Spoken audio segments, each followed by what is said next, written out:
galaxy had seen invasions before. It had weathered the ancient Sith wars, when darkness spread across star systems like a plague with no cure, and the Jedi bled for centuries just to hold the line. It had survived the Clone Wars, that grinding, galaxy-spanning conflict engineered in secret by a single man whose patience was as infinite as his cruelty. It had endured the Empire, 20 years of iron-fisted rule, of worlds crushed beneath the heel of a regime that confused fear with order and called the silence of the oppressed a form of peace.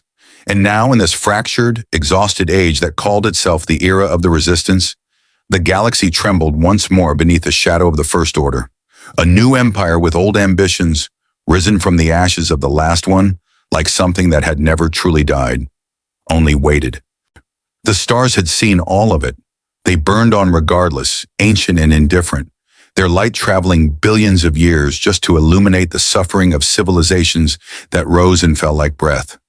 But the stars, not even the oldest of them, had ever seen anything like what was coming. Not a fleet, not a super weapon, though those had become almost tediously common in this corner of the universe. Not a Sith Lord dragging darkness behind him like a cloak. Not a political conspiracy unraveling across 1,000 Senate chambers. Not a chosen warrior with destiny written into their bloodstream. Something else. Something the Force itself had no name for, no prophecy prepared for, no ancient text in any Jedi archive or Sith holocron that had ever dared to anticipate. Something that fell from a crack in reality, like a star that had forgotten how to stay in the sky. If you want to see more characters enter the Star Wars galaxy, hit that subscribe button and drop the name of a character you'd want to see in the comments below. May the Force be with you. It began, as so many catastrophes do, with the best of intentions.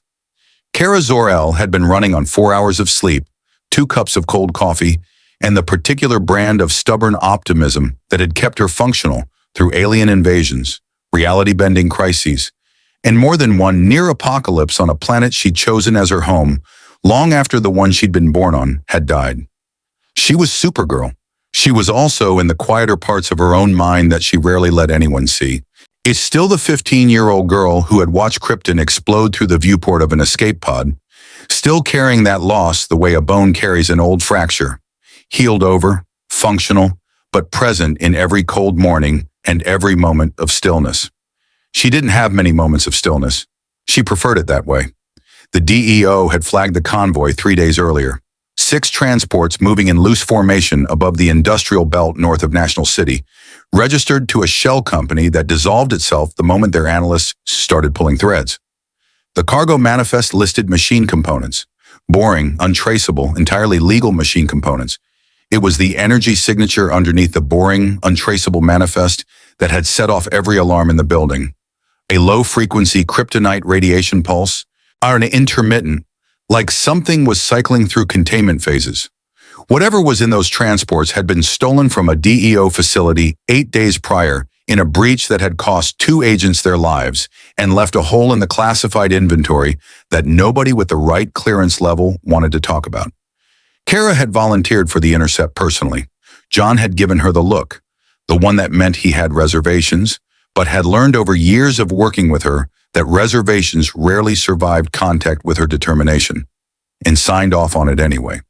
She'd gone in fast and clean, the way she always did when kryptonite was involved. No hovering, no surveying. Speed was the advantage. Hesitation was the liability.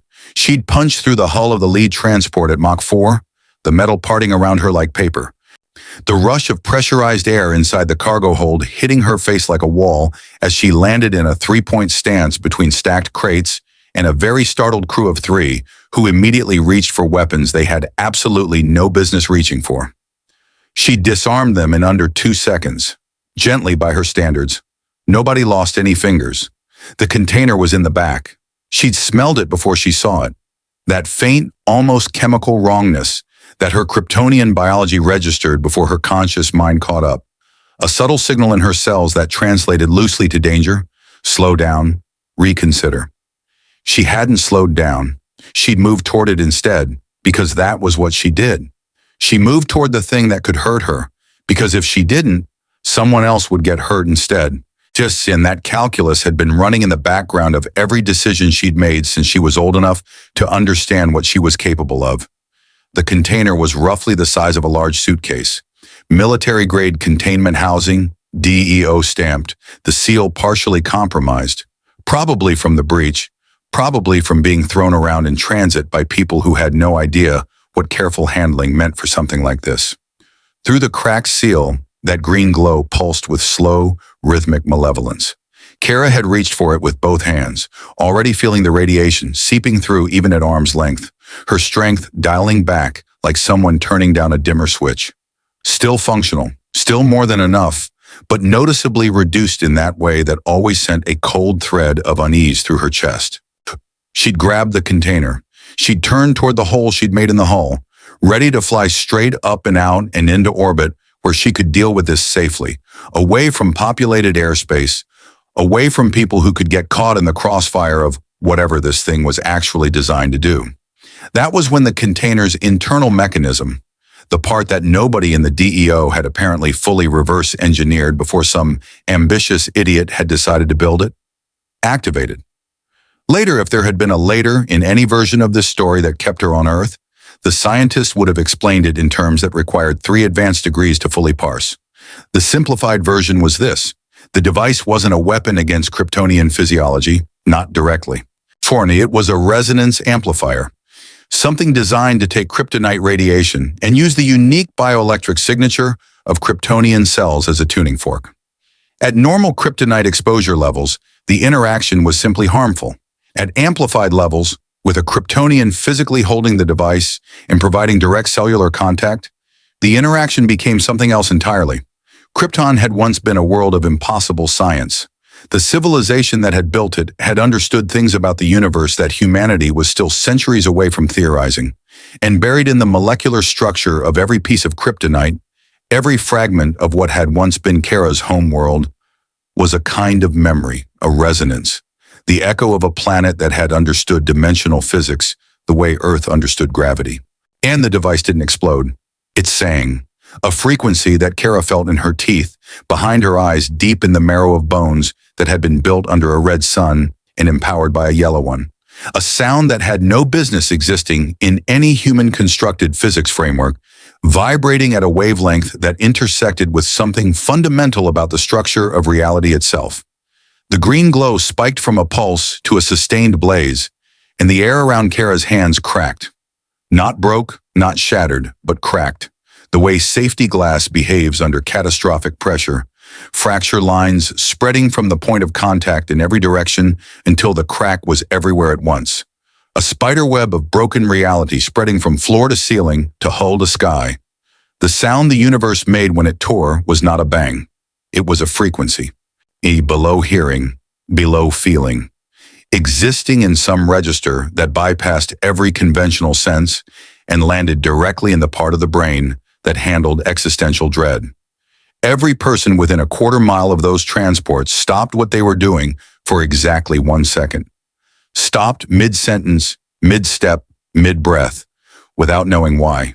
Birds changed direction.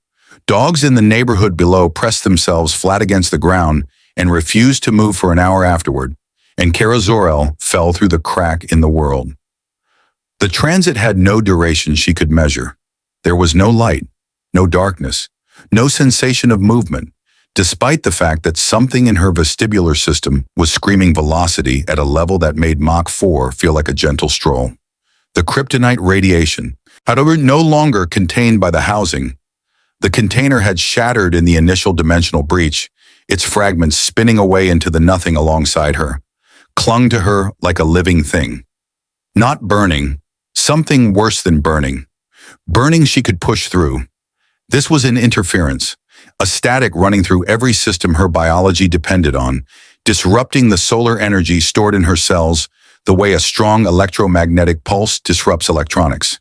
She could feel her charge bleeding out into the void, the carefully accumulated power of weeks under Earth's yellow sun, leaking away with every second of transit. She wasn't losing her powers entirely.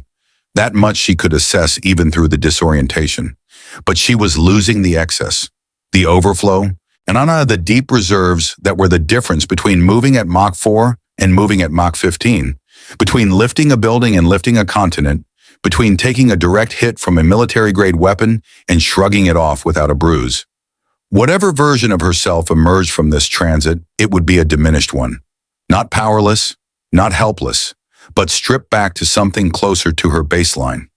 Strong, fast, durable by any human standard, but no longer operating in the register of gods. She had just enough time to process all of this before the nothing ended. She came out the other side like a comet that had decided it had somewhere to be. The first thing she registered was stars. More stars than she'd ever seen from Earth's atmosphere, denser and colder looking. Arranged in patterns she didn't recognize from any constellation she'd ever learned. The second thing she registered was the structure below her. And structure was the only word that came close to capturing it, because planet implied something natural, something grown rather than built. And this was emphatically, overwhelmingly built. A sphere the size of a small moon, but not a moon. The surface was carved and constructed and lit from within by machinery, working on a scale that made her chest tighten with something between awe and alarm. Trenches, towers, a latticework of dark metal visible beneath a skin of ice and rock that had been laid over the superstructure like camouflage, like someone had tried to make a machine look like a world and hadn't quite committed to the illusion. And at its heart, she could feel it even through the kryptonite interference still clinging to her cells. Even with her senses running at reduced capacity, something was building, an energy concentration so immense it registered less like a power reading and more like a weather event. A slow, massive, inevitable accumulation of force aimed outward at the stars with the purposeful geometry of a weapon. She didn't know what it was. She knew with absolute certainty that she didn't want to be anywhere near it when it discharged. Her flight capability was running on fumes. The dimensional transit had burned through her reserves faster than she'd calculated, in the star burning in the distance, singular, unfamiliar, its output spectrum registering against her Kryptonian biology as a potential energy source but not the right kind. When not the efficient yellow sun absorption she'd spent years calibrating her limits against, was feeding her cells, but slowly, too slowly. She was recharging, but at a fraction of the rate she needed, like trying to fill a lake with a garden hose. She tried to pull up, to redirect her velocity away from the massive structure rushing up beneath her. Her flight systems, the bioelectric field manipulation that Kryptonian physiology used to defy gravity and achieve propulsion, responded, but sluggishly, like a car engine turning over in extreme cold. She corrected her trajectory, barely, and then the beam found her. It came from below, a pale blue column of focused energy that locked around her body with the mechanical certainty of something designed specifically for this purpose. A tractor beam, she would learn the word later. But in the moment she only knew the sensation, a grip that wasn't physical, wasn't heat or cold or electricity, but was utterly and completely immovable.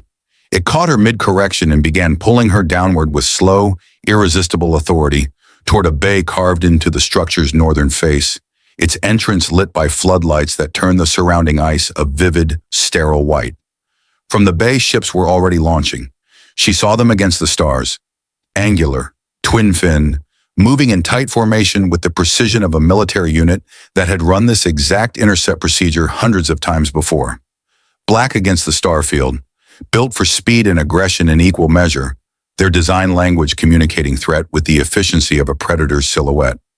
6 of them, fanning out in a containment pattern around her descent vector, close enough that she could see the pilots through the transparasteel of their helmets, and close enough that they could see her, this strange falling figure in a torn red cape, with no ship, no suit, no equipment of any kind visible, and adjust their formation accordingly.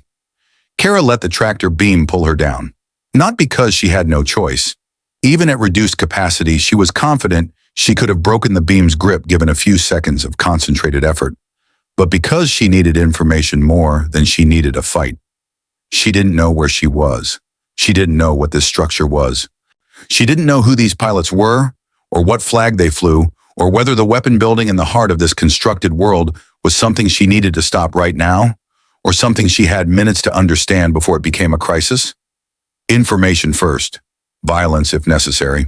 The landing bay swallowed her whole, It was enormous, large enough to house dozens of the angular black ships, their landing gear locked to the deck in precise rows. The walls were dark metal and harsh white lighting. Crew moved with clipped, purposeful efficiency, uniformed, disciplined, every movement suggesting an organization that valued order to the point of obsession. And standing at the center of the bay floor, one waiting with the particular stillness of someone who was not surprised and was not afraid, and wanted the universe to understand both of those things simultaneously, was a figure in chrome armor. Every weapon in the bay was pointed at Kara before her feet touched the deck. She landed anyway, straightened, looked at the chrome figure, then at the circle of weapons surrounding her. Blasters, she cataloged, energy-based, significant stopping power against an unprotected human, and then back at the chrome figure. "I'm going to guess," Kara said, her voice steady despite everything, despite the kryptonite hangover still buzzing in her cells, and the alien sun feeding her too slowly, and the enormous weapon building somewhere beneath her feet, "that you don't get many visitors." The chrome armor said nothing for a long moment. Then, with the measured cadence of someone who was already 3 steps ahead of this conversation, "Weapons like you don't arrive by accident." Kara held the figure's gaze, or what she assumed was their gaze behind the featureless helmet, and felt the familiar, quiet settling of her resolve. The thing that happened in her chest when a situation clarified itself from confusing to dangerous to "I know exactly what kind of problem this is." She was in the wrong galaxy. Her powers were compromised. She was surrounded by armed soldiers serving an organization she knew nothing about, on a structure harboring a weapon she hadn't yet identified, orbiting a star that was feeding her too slowly. She had faced worse odds. She had faced worse odds before breakfast on a Tuesday. "Neither do I," she said quietly, and began calculating exactly how much force would be required to remind everyone in this landing bay that a weapon pointed at her was not the same thing as a weapon that would work. Captain Phasma had not survived the rise of the First Order, the political minefields of Supreme Leader Snoke's inner circle, and the daily operational nightmare of commanding stormtroopers by being easily impressed. She had seen things that would have broken lesser officers. She had walked through the aftermath of resistance strikes that left entire garrisons as smoking wreckage, and filed her reports with the same clipped, precise language she used to requisition cleaning supplies. She had stood in rooms with Kylo Ren while he was in one of his moods, the kind of mood that involved furniture becoming airborne and walls acquiring new ventilation, and maintained her posture without flinching. She had been thrown into a garbage compactor and climbed out of it. She was, by any reasonable metric, not a person who rattled. The girl standing in the center of Landing Bay 7 was rattling her, not because of the entrance, though the entrance had been genuinely unusual. No ship, no pod, no debris trail consistent with any known emergency ejection system, just a streak of blue and red fire cutting across the upper atmosphere of Starkiller Base like a rogue missile before the tractor beam had caught her. Not because of the torn red cape, because though the fabric was clearly not any material in the First Order's database, and its color was a specific shade of red that felt almost deliberately defiant against the gray and black aesthetic of everything around it. Not even because of the complete absence of any weapons, any armor, any equipment whatsoever on a being who had apparently just survived unassisted atmospheric entry. It was the eyes. Phasma had interrogated hundreds of prisoners in her career.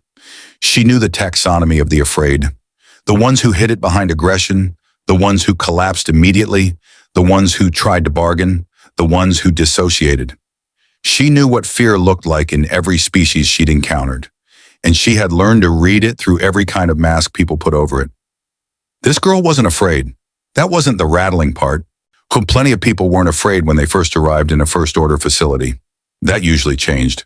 The rattling part was that she wasn't performing fearlessness either. She wasn't doing the thing that trained soldiers did when they were frightened and trying to project confidence. The slight overcorrection in posture, the jaw set a fraction too deliberately, the eyes doing the work of a person who has made a decision rather than someone who is simply comfortable. None of that. The girl with the torn red cape was standing in the center of 68 drawn weapons, with the body language of someone who had stopped at an unfamiliar intersection and was checking the street signs. Mildly inconvenienced, fully present, quietly, absolutely, unperformatively certain that she was the most dangerous thing in the room. When Phasma had been in rooms with Kylo Ren, She knew what genuine, unself-conscious power looked like in a person's bearing. She kept all of this behind her faceplate where it belonged and took 3 measured steps forward. "Identify yourself," she said. Her voice through the helmet's vocoder carried the flat authority she'd spent years perfecting. Not loud, not aggressive, simply incapable of being ignored. Species, origin, and purpose. The girl looked at her with those blue eyes that were doing their infuriating impression of calm and said, "My name is Kara. I don't know what species classification your system would use for me. Where I come from, we just say human. But I'm told that's technically not accurate. As for origin and purpose," a slight pause, barely a beat, "I genuinely have no idea where I am. Sure, so the origin question is complicated. And my purpose right now is to figure out what that energy buildup in the lower levels of this structure is and whether I need to be concerned about it." Several of the troopers shifted. It was subtle, a micro-adjustment in stance, the kind that happened when trained personnel encountered a variable their briefings hadn't prepared them for. Phasma didn't shift. She cataloged the information instead. The stranger spoke basic fluently, without accent. She had identified the energy buildup in Starkiller's oscillator. Through what means, given she had been in the landing bay for approximately 45 seconds, was unclear and concerning. And she had answered a question about her purpose by redirecting to the First Order's most significant current operational asset, were either because she was fishing for information or because she had already assessed the weapon as a threat worth prioritizing over her own immediate situation. Neither option was comfortable. "You will answer the questions asked of you," Phasma said, "and nothing else. Secure her." 8 troopers moved in from the perimeter. Kara watched them come with that same maddening equanimity. When the first trooper reached for her arm, she didn't resist. She simply turned slightly, a minimal rotation of her torso, and the trooper's grip found nothing to close on because her arm was no longer where it had been. Not a dramatic evasion, not a combat technique, more like the automatic unconscious adjustment of someone who is used to people reaching for them and has developed the reflex of simply not being there when they do.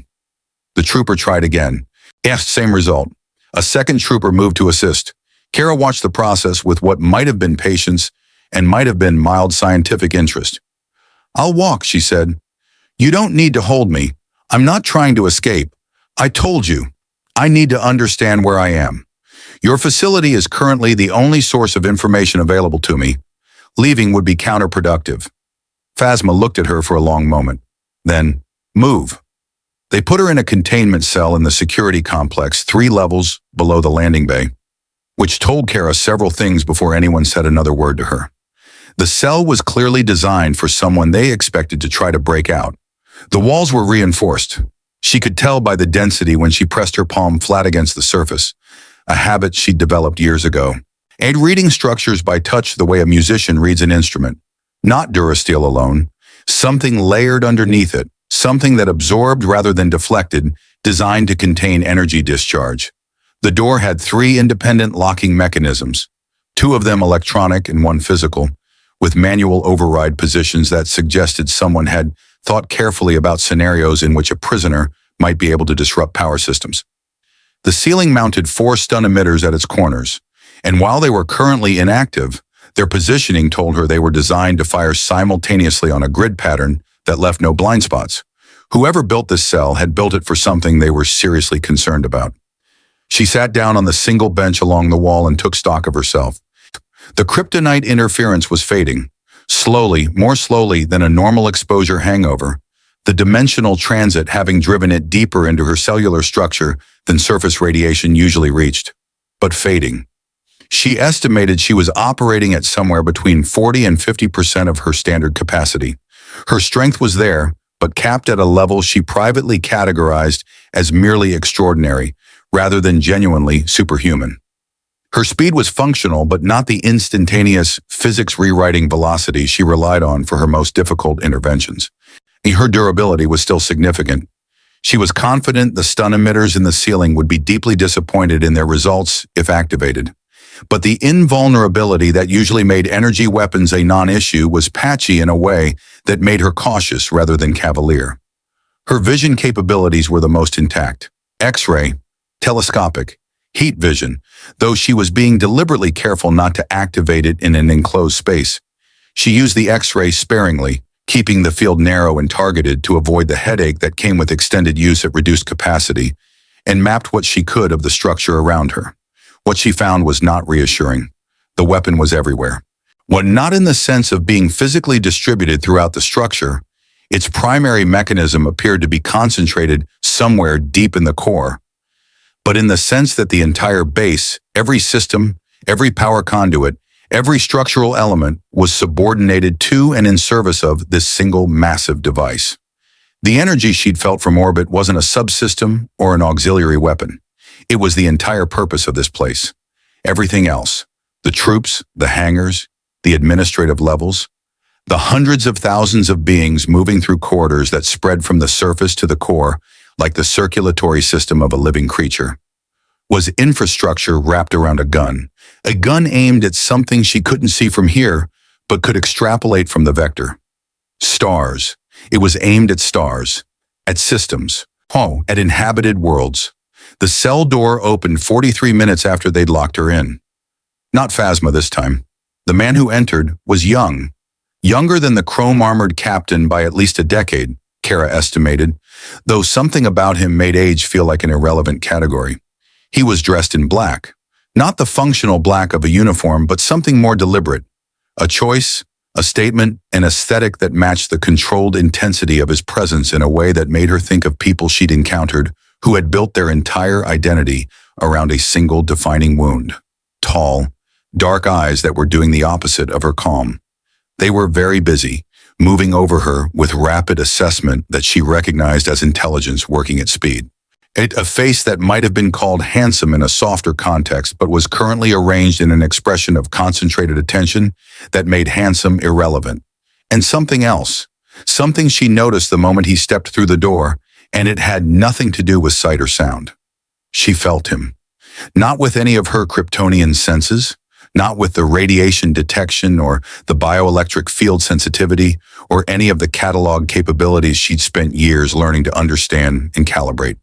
Something different.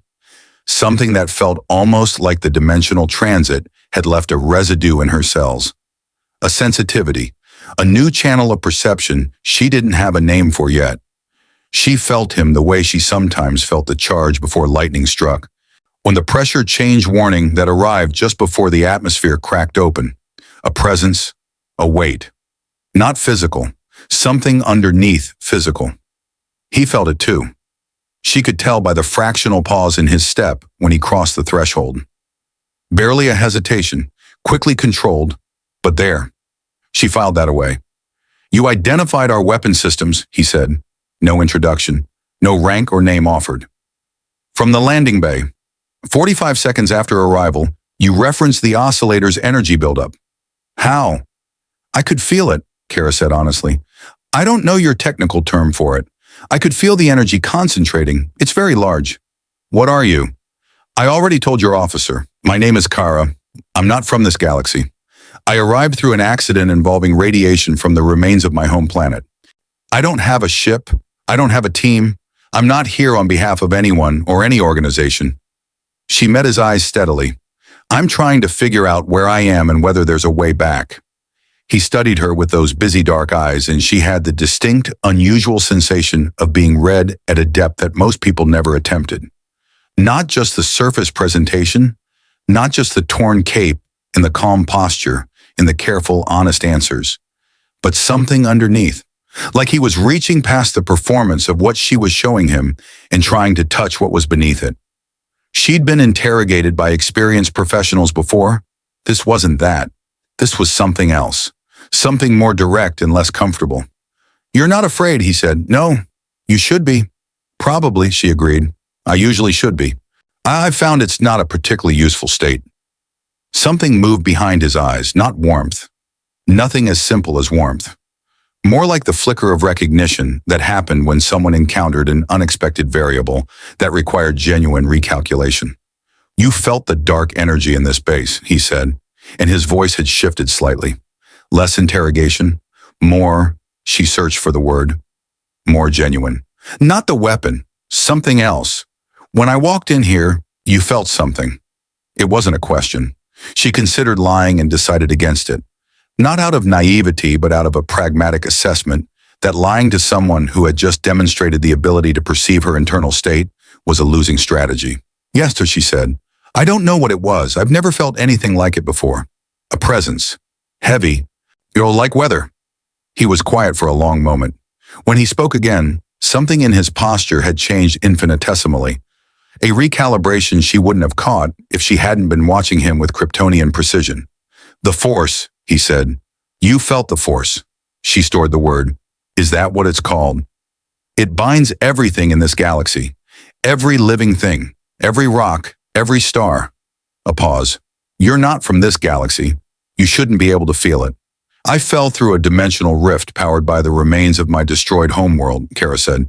I've found that shouldn't be able to covers a lot of territory I apparently occupy regardless.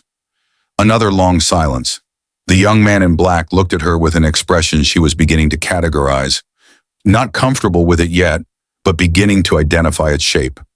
It was the expression of someone who had been operating in a world where they understood the rules better than anyone else in the room, encountering for the first time something that operated by entirely different rules and wasn't embarrassed about it. I'm Kylo Ren, he said finally, and then, like the admission cost him something he hadn't budgeted for. I want to understand what you are. That makes two of us, Kara said. Before either of them could continue, the alarm began. Not the subtle, managed alert of a security system flagging a routine anomaly. The full alarm, a resonant, pulsing sound that moved through the walls of the cell like a physical force, accompanied by the shift in the overhead lighting from white to deep red, that in any military installation across any civilization Kara had ever encountered, meant the same thing. Shub incoming, hostile, now. Kylo Ren turned toward the door with the focused snap of someone shifting instantly from one mode to another, the conversation evaporating from his posture as completely as if it had never happened.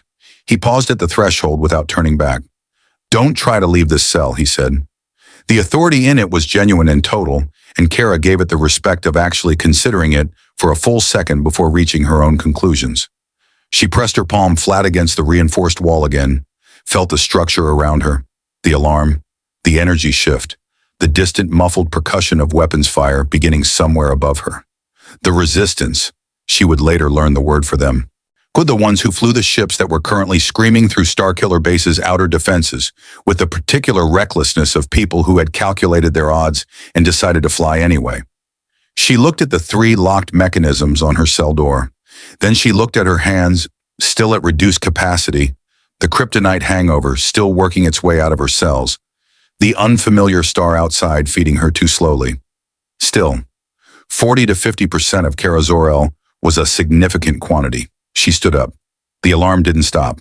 It built instead, layered upon itself in ascending waves of urgency, each pulse hitting harder than the last, the red emergency lighting casting everything in the security complex in the color of something bleeding. Kara could feel the vibration of it in the soles of her boots, yet a physical phenomenon rather than purely acoustic, which told her the alarm system was integrated directly into the structural framework of the base. Not a warning for the people inside, a warning that had become part of the building itself, the whole massive constructed world tensing around a threat the way a living creature tenses around a wound. She stood in the center of her cell and did what she always did when the situation accelerated faster than her information could keep up with. She listened, not just with her ears, though her hearing, even at reduced capacity, was far beyond anything human standard, capable of separating individual conversations from the chaotic noise of a military installation moving to combat footing. She listened with everything. With the subtle bioelectric sensitivity that let her feel the power fluctuations moving through the walls as weapon systems came online across the base. With the X-ray vision, she pushed carefully outward in narrow targeted sweeps, mapping the levels above and below her cell in quick overlapping scans. With the new thing, the channel she didn't have a name for yet, the sensitivity to whatever Kylo Ren had called the Force, that pressure change awareness that she was still learning to interpret but could no longer pretend she didn't have. What she found in all of that listening was a picture of a place in controlled panic. Above her, 3 levels up, the hangar she'd arrived in was transforming from a landing facility into a launch platform. The angular black ships, TIE fighters, she would learn, were cycling out in rapid sequence, their engines creating a cascading resonance that she could track as a moving wave of vibration through the structure. Hundreds of troopers were moving through the corridors in organized streams, heading toward defensive positions, with the mechanical efficiency of a military that had drilled this scenario until individual thought became unnecessary. Officers were communicating in clipped bursts of jargon she could hear, but not yet fully decode. Coordinates, shields, squadron designations, damage reports from the outer perimeter that were coming in faster than the responding orders could address them. The attack was not small. Whatever was hitting Starkiller Base from outside, it had come with enough force to immediately push the First Order's outer defenses to the edge of their capacity. She could hear the stress in the voices of the officers relaying perimeter reports. Not fear. These were professionals, too well trained for naked fear to reach their voices, but the particular controlled tension of people who had prepared for a significant assault and were discovering that what had arrived was larger than their preparation had accounted for. And underneath all of it, underneath the alarm and the scrambling troops and the launch thunder of the TIE squadrons, she could feel the weapon continuing to charge. That was the thing that held her attention, even as she processed everything else. The weapon hadn't paused, hadn't diverted power to defensive systems the way any rational military calculus would suggest. Whatever was attacking this base, the people who ran it had apparently decided that completing the weapon's charge was worth more than the additional defensive capacity they could gain by redirecting its power, which meant either they were supremely confident in their ability to defend against this attack without that power, or they had a timeline for the weapon's firing that they were unwilling to compromise under any circumstances. Neither option was acceptable. Both options told her something important about the organization that had built this place. She looked at the cell door for exactly 3 seconds. Then she walked to it, placed both palms flat against the metal, and pushed. At full capacity, the door would have ceased to exist. It would have simply departed the universe of functional objects and entered the universe of rapidly traveling scrap metal. At 40 to 50%, the result was less dramatic, but no less complete. The locking mechanisms groaned through approximately half a second of meaningful resistance before the metal around them gave way with a tortured shriek of structural failure. The door folding inward at the corners as the frame buckled, and then the whole assembly coming free with a final percussive bang that she was confident had been audible on multiple surrounding levels. She stepped through into the corridor. 2 stormtroopers were stationed outside. To their credit, they reacted immediately. Weapons up, the distinctive snap hiss of energy weapons cycling to fire filling the narrow corridor in an instant. The bolts of red energy that followed were fast by any human standard, accurately aimed and entirely ineffective. Kara let them hit. Ada not out of arrogance, out of economy. She needed to know what these weapons felt like against her compromised defenses, needed to calibrate the actual threat level rather than theorize about it. The bolt struck her chest and her shoulder, and she registered the impact as heat and force. Not painful, not damaging, but noticeable. A step above nothing. She revised her assessment of her current durability from confident to cautious. Fine for now, concerning if sustained. She crossed the distance to the 2 troopers in a single step that wasn't quite her usual speed, but was still deeply unreasonable by any metric they'd been trained to respond to. She took the weapons gently from hands that hadn't processed that she was already there, re-guided both troopers against the wall with enough force to guarantee unconsciousness, but nothing approaching the force she could have used. She stood over them for a moment, cataloging the armor. White plastoid, she noted, covering a full bodysuit, practical and impersonal in a way that felt deliberate. These weren't soldiers who had signed up because they believed in something. She'd learned to read that difference in the texture of an organization's rank and file. This was a military that had constructed its soldiers as components. She did not like this place.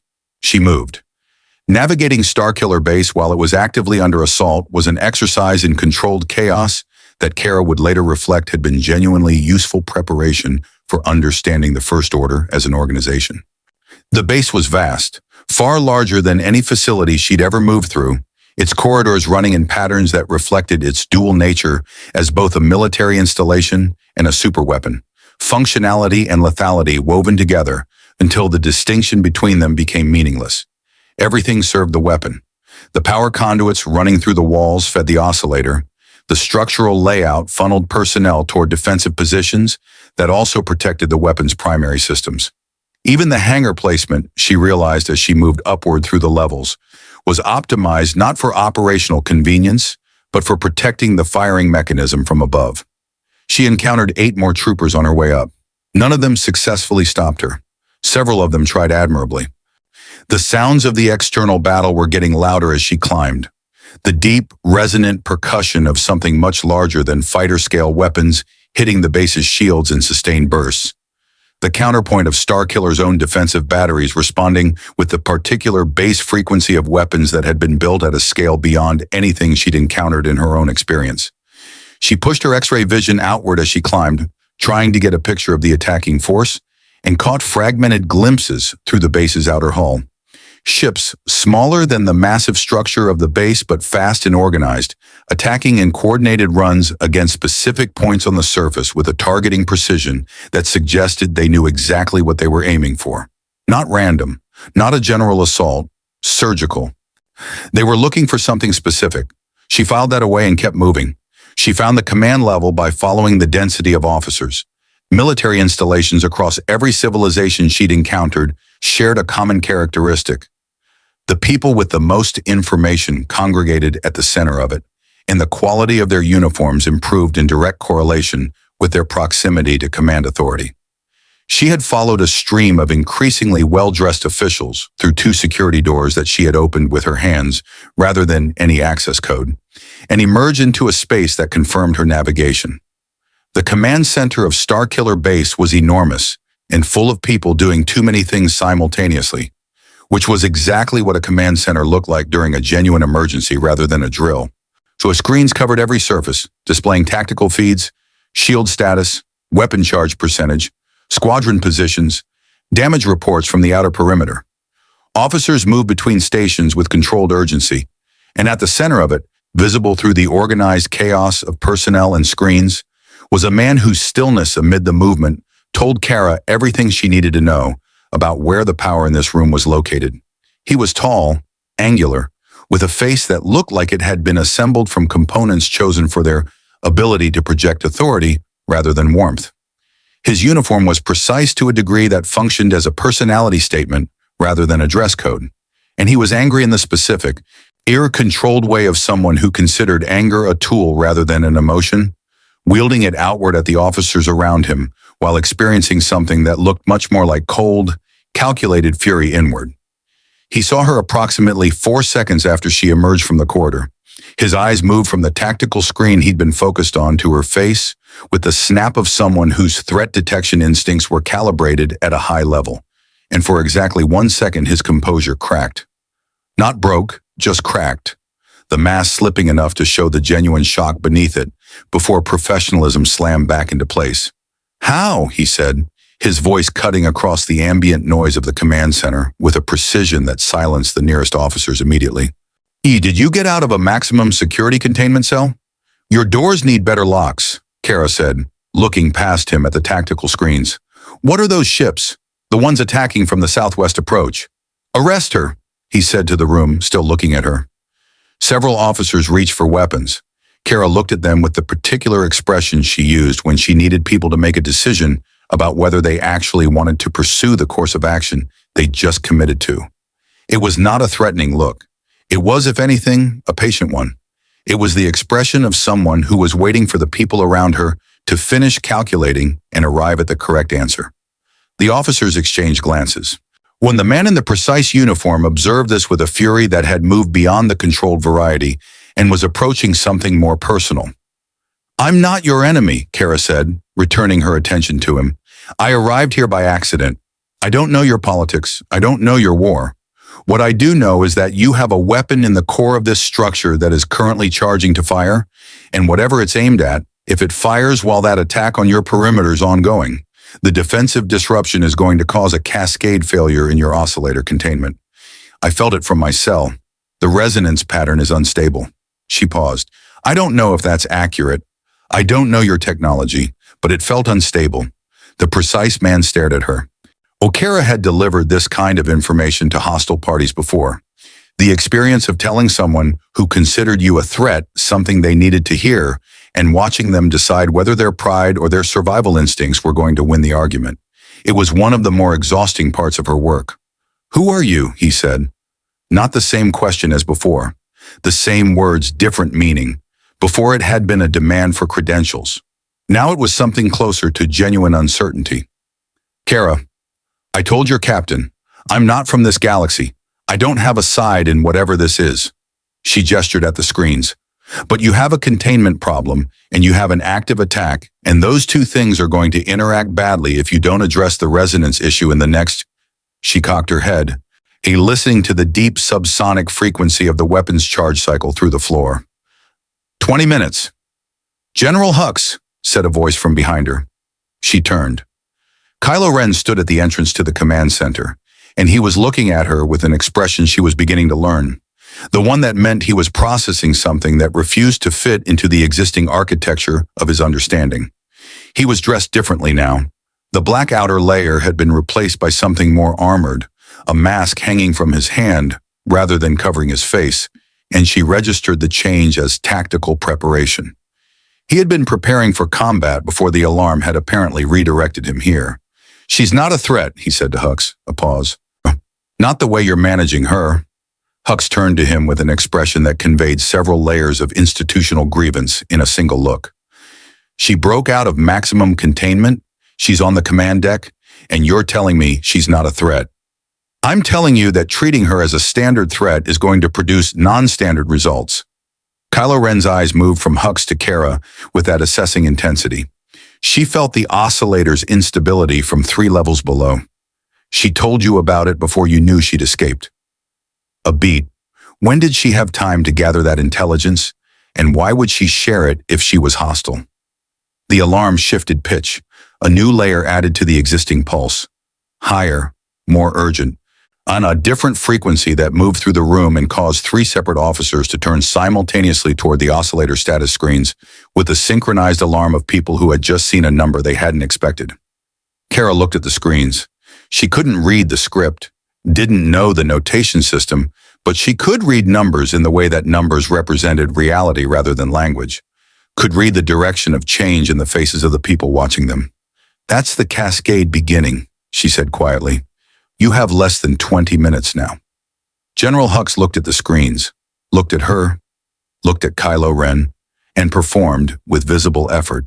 When the calculation that every person in authority eventually faced when the situation stopped cooperating with their preferred narrative, the calculation between pride and consequences. What do you need? He said.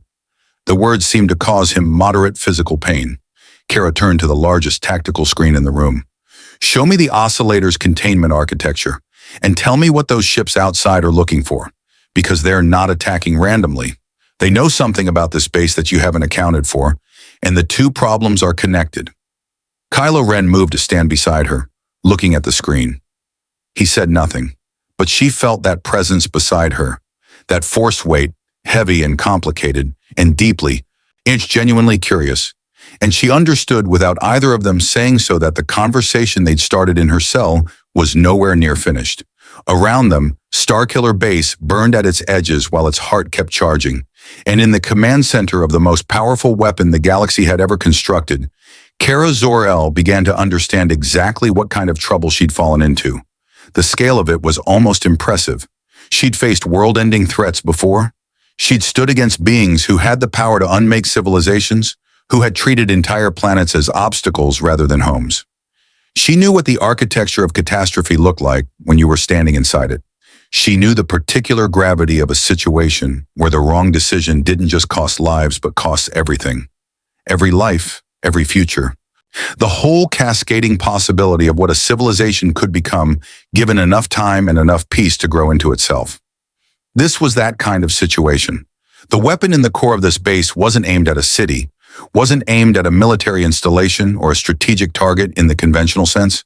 She'd felt the scale of its charge from orbit, and now looking at the tactical displays with her Kryptonian visual acuity, pulling details from screens designed to be read at 3 times the distance she was standing, she was beginning to understand the true dimensions of what she was looking at. It was aimed at a star system, not a ship, not a base, a star system, with everything that lived in its orbit, everything that had ever been built in the warmth of its light, everyone who had ever looked up at that star from the surface of a world it had nurtured and thought, perhaps, that the universe was something they could call home. She breathed slowly, steadily, the way she'd learned to breathe when the situation was large enough that panic was a luxury she couldn't afford. 20 minutes, she said again, and this time her voice carried something that hadn't been there before. Not fear, not anger. Something older than both of those things, something that had been forged in the moment she was 15 years old and watching her home planet die, through a viewport and understanding for the first time in her life that some catastrophes couldn't be undone. We have 20 minutes to either fix the containment or stop the charge entirely. Those are the only two options that don't end with everyone on this base dying along with whatever you were planning to destroy. General Hux looked at her with an expression caught precisely between fury and necessity.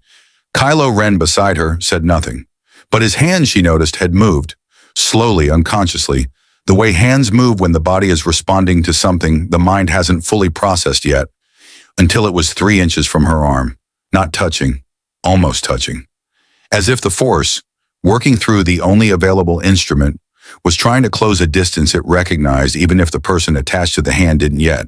20 minutes was not enough time. Kara understood this the moment General Hux pulled up the oscillator's containment schematics on the primary display, and she got her first clear look at the actual engineering involved.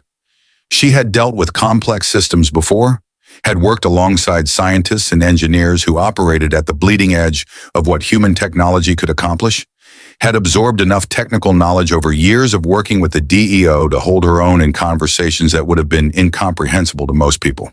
She was not an engineer by training, but she had spent enough time in enough crises to understand the fundamental grammar of any system under stress, the way a problem announced itself in the architecture of a design, whether you knew the specific language or not. What the oscillator was not a simple device. It was a masterwork of engineering hubris, something that had been designed by people of genuine brilliance operating entirely in service of an idea so monstrous that the brilliance itself became a kind of indictment. Every element of the containment architecture was interdependent, each subsystem load-bearing in relation to at least 3 others, the entire structure balanced with the precision of something that worked perfectly under exactly the conditions it had been designed for and would fail catastrophically under anything else. The attack on the outer perimeter had introduced vibration harmonics into the base's structural framework that were propagating inward, and those harmonics were interfering with the oscillator's containment field in a way that was small right now and would be unsurvivable in approximately 18 minutes. She could see all of this in the schematic. Not because she could read first-order technical notation. She couldn't, though her mind was already building a translation framework from context, from the relationship between symbols and the systems they labeled, from the way the engineers in the room pointed at specific elements when they spoke. She could see it because stress propagation was stress propagation in any language and in any universe. And the mathematics of a failing containment system had the same shape whether the system was a reactor in National City or an oscillator in a constructed weapon the size of a moon. "Your dampening array on the outer containment ring," she said, pointing at the schematic. "Those 3 nodes on the equatorial band, they're receiving the harmonic interference directly. If you boost the power to the dampening field by approximately..." She paused, listening to the subsonic frequency of the charge cycle through the floor and performing the calculation in the part of her mind that had gotten very good over years of crisis work at translating felt data into actionable numbers. 30%, you can counter the resonance long enough to complete the firing sequence safely, if that's what you're going to do. She said the last sentence without inflection, without judgment in her voice. But she let it land in the room because it needed to land there. Because the people in this room needed to hear from someone who had no stake in their politics and no history with their war, that completing the firing sequence safely was a choice they were making, not an inevitability they were managing. Hux's eyes moved from the schematic to her face. "You read that from a display you can't interpret in a notation system you've never encountered in 30 seconds. "I read the stress patterns," she said. "The notation is new. The physics isn't." He held her gaze for exactly 3 seconds, long enough to perform whatever internal assessment he was running, short enough to convey that the assessment had been completed efficiently, and then turned to his chief engineer. "Boost dampening array power by 28%. Reroute from secondary shield grid." 30, Kara said.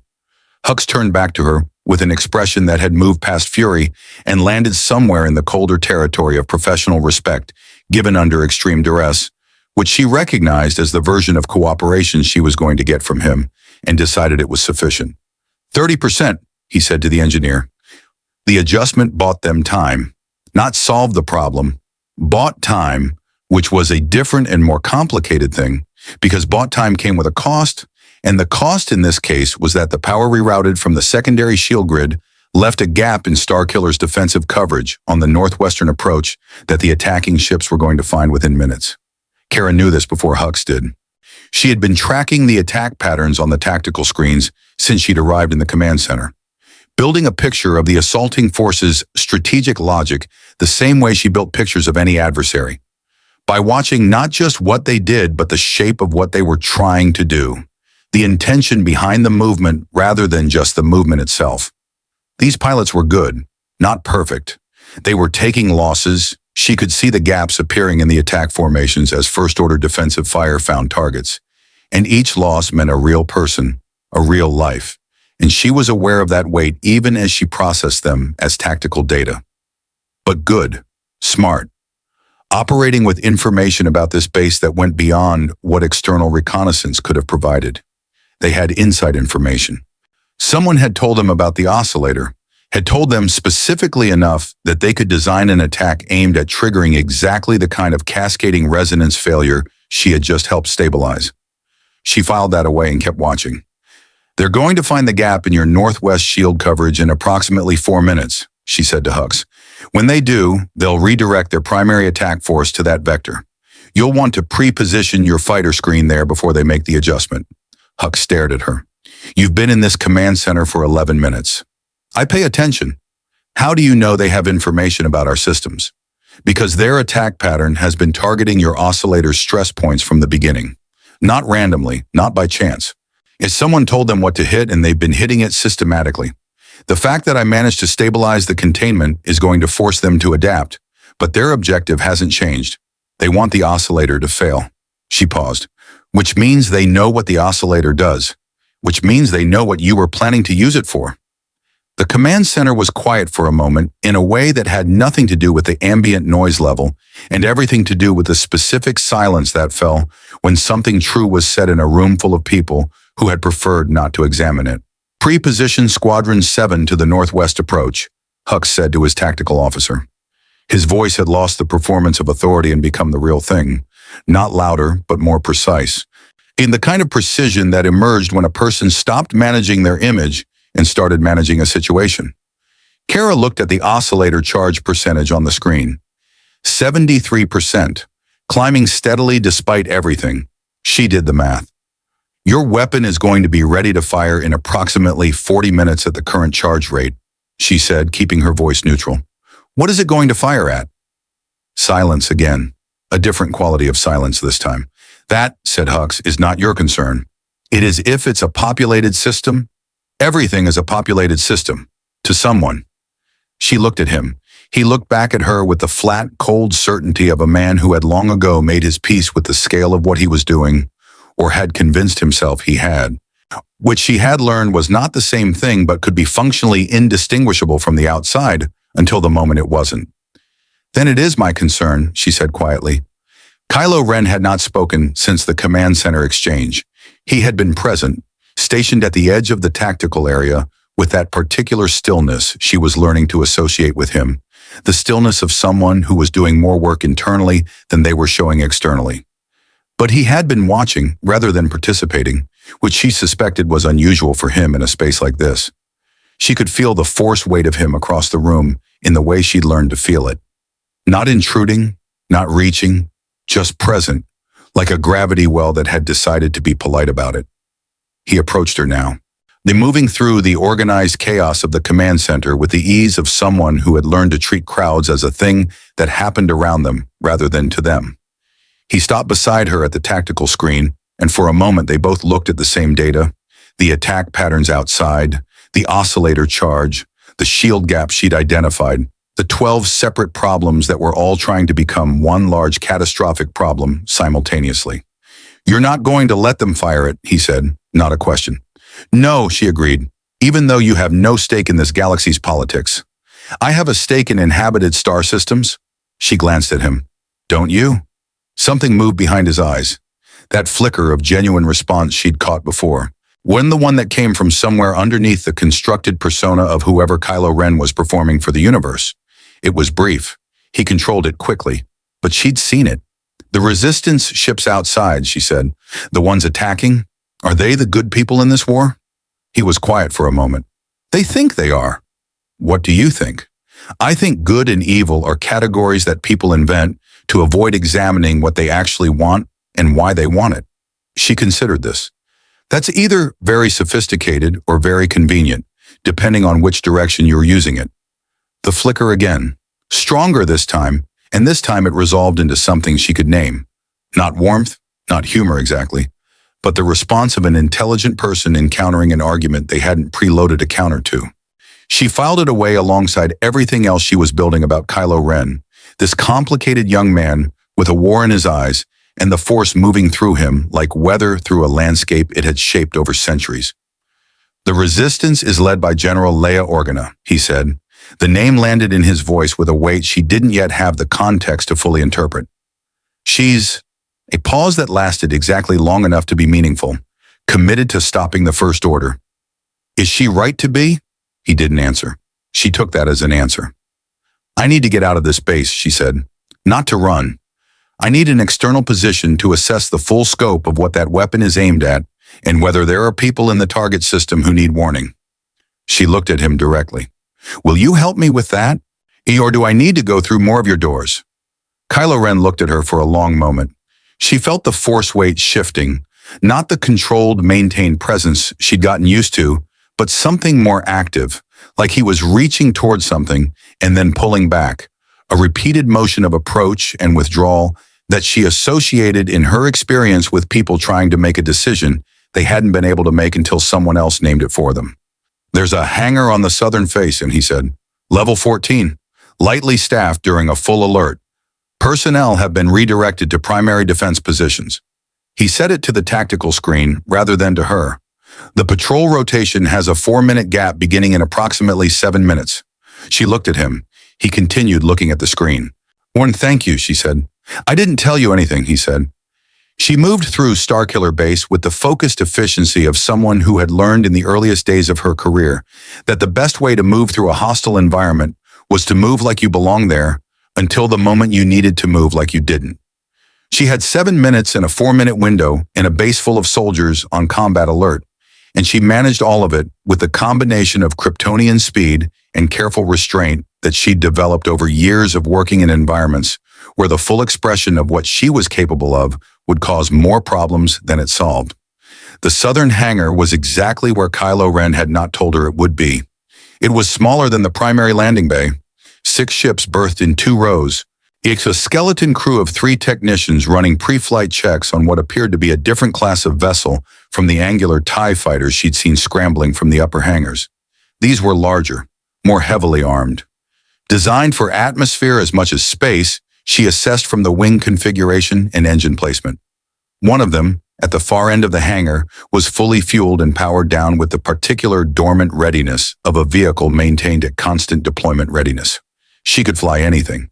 She had learned this about herself years ago in circumstances considerably more dramatic than the current ones. Spacecraft were spacecraft.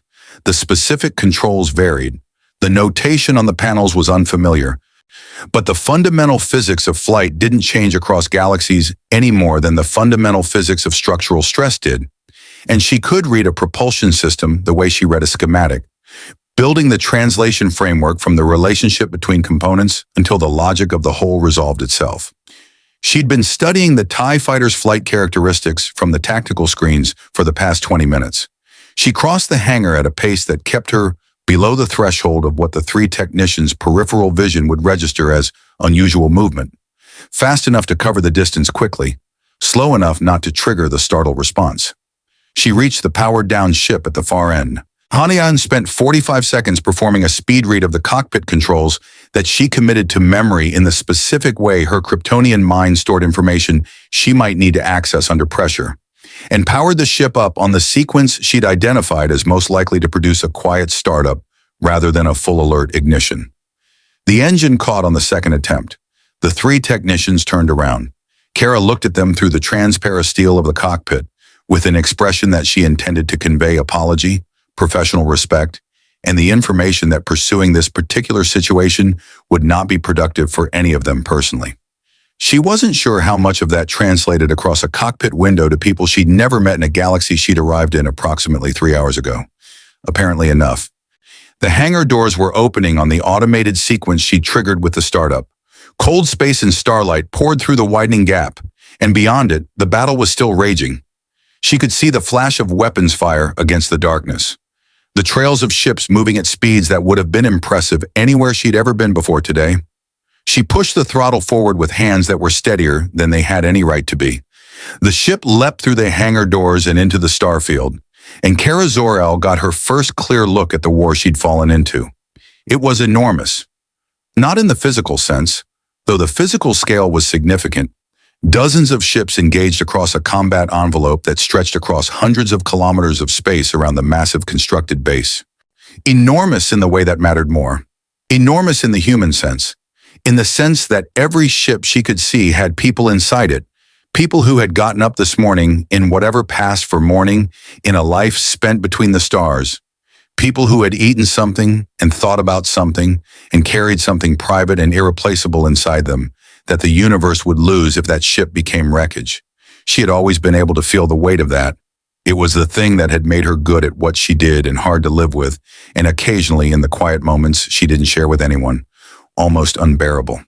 She pulled the stolen first-order ship into a steep climb away from the base's surface and pushed her X-ray vision outward to its current maximum range. Pointing it at the stars on the vector the oscillator was aimed at. What she saw made the weight in her chest become something heavier. A star system. 5 planets in stable orbits around a warm yellow-white star. The third planet from the star large and blue-green and cloud-wrapped and alive. Alive in a way she could feel even at this distance, teeming with the bioelectric density that meant civilization, millions of individual signatures woven into the collective pulse of a world that had no idea what was pointed at it from across the light years. The oscillator was at 79% charge. She had 30 minutes, give or take. She turned the ship back towards Starkiller Base because running was not something she did and because the problem was here, not there. And because she had walked out of her cell and borrowed a ship and gotten her information, and now she needed to go back inside and do the thing she'd come here to do. Stop the weapon. She didn't know yet exactly how. She didn't have allies she trusted, didn't have a full picture of the political landscape, didn't have her powers at anything approaching the level she'd need to simply tear the oscillator apart with her hands. She had incomplete information, a compromised power set, and a galaxy full of people who didn't know she existed and wouldn't necessarily thank her for showing up. She'd worked with less. She brought the ship around in a long arc and pointed it back at the southern hangar, broadcasting on every frequency the ship's communication system could access. Once cycling through the bands until she found the one carrying the resistance attack coordination. "This is Kara," she said into the comm. "I don't know if anyone can hear this or if you have any reason to trust a voice you don't recognize on a first-order ship. But I've been inside Starkiller Base for the last 3 hours, and I know where the oscillator is, and I know how to reach it, and I think you're trying to destroy it from the outside when the only way to actually stop it is from the inside." A pause. "I'm going back in. If anyone on your side wants to coordinate, I'm listening." Static. The battle noise of the comm channel, the overlapping voices of pilots and commanders managing the assault. Then after a silence that lasted long enough that she'd almost decided to proceed without a response, a new voice cut through the static. One female, steady as a fixed star, carrying in it the particular authority of someone who had been giving orders in desperate situations for so long that desperation had become simply the water they swam in. "Unknown contact, this is General Organa. We're listening. Tell us everything." Kara felt something shift in her chest.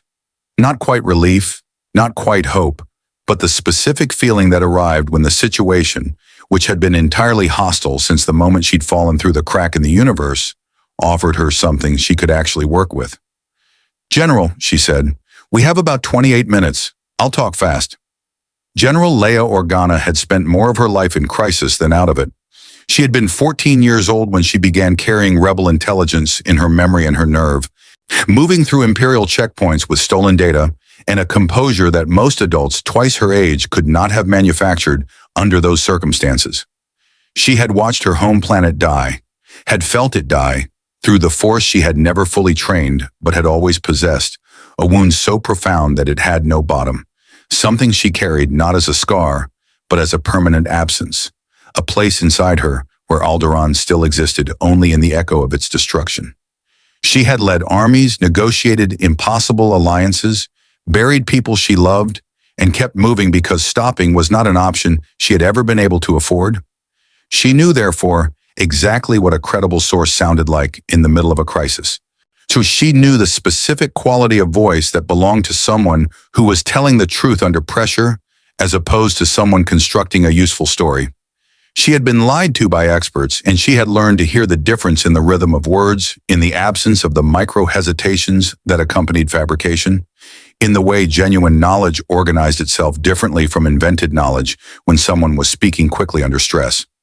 The voice on the first-order comm frequency was telling the truth. She was certain of this before the unknown contact had finished her second sentence, and certainty of that kind in Leia Organa's experience was worth acting on immediately. "Poe," she said, her voice cutting through the command deck of the Resistance cruiser with the flat authority of someone who had never once in their life needed to raise their voice to be heard. "I need a channel cleared, single frequency, encrypted to our command band, now." Poe Dameron was already moving, because Poe Dameron, whatever his considerable faults in the area of following orders he disagreed with, had never been slow. He had the channel cleared in 40 seconds and patched it through to her personal comm unit in another 10, and then he stood beside her with the expression he wore when he had about 15 questions and was performing the significant personal discipline of not asking any of them yet. Finn was less disciplined. "Who is she? How is she inside Starkiller? Why is she flying a first-order ship?" "We're about to find out," Leia said and opened the channel. Kara talked fast. She had learned the skill of rapid, accurate briefing in her early years of working with the DEO. John had drilled it into every agent, the ability to convey maximum relevant information in minimum time. Because in crisis work, the gap between what you knew and what the people who needed to act on it knew was a gap where people died. She gave Leia everything that mattered. The oscillator's charge rate and current percentage, the containment architecture and the stress points, the defensive gap she'd identified in the Northwest shield coverage, the timeline to firing readiness, the target system she'd identified through the weapon's aim vector. She did not yet explain who she was or where she'd come from. Now, that was not the most important information, and she knew how to prioritize. Leia listened without interrupting, which was the mark of someone who understood that the value of a briefing was in its completion, rather than in the questioner's ability to demonstrate they were paying attention. When Kara finished, there was a pause of approximately 4 seconds. Long enough to process, short enough to convey that the processing had been efficient.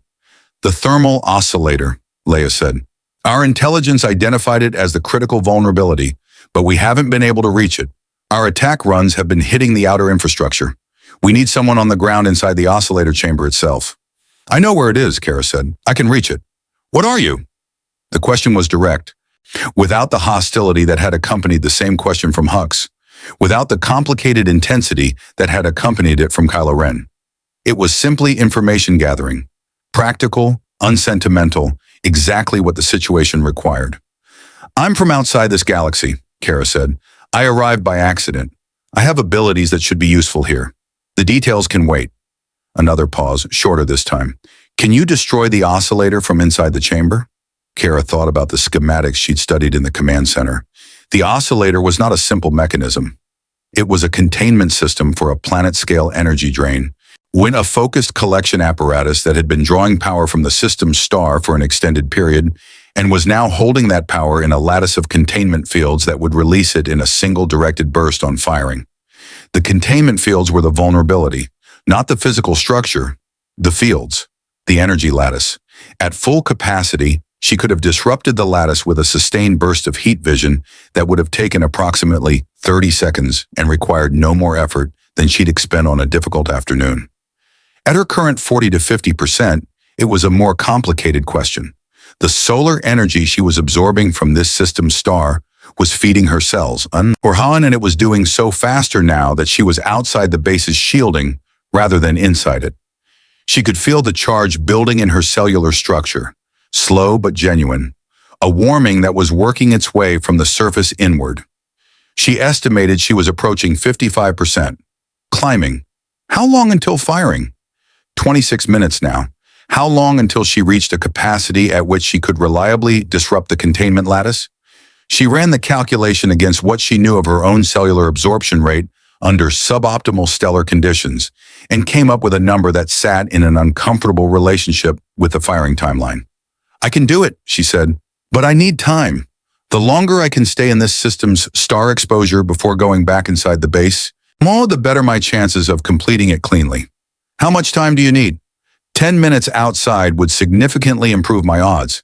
15 would make it near certain. "We'll give you 12, Leia said. "After that, the attack on the outer structure needs to shift to direct oscillator targeting, and we lose the option for inside approach." 12 minutes, Kara agreed.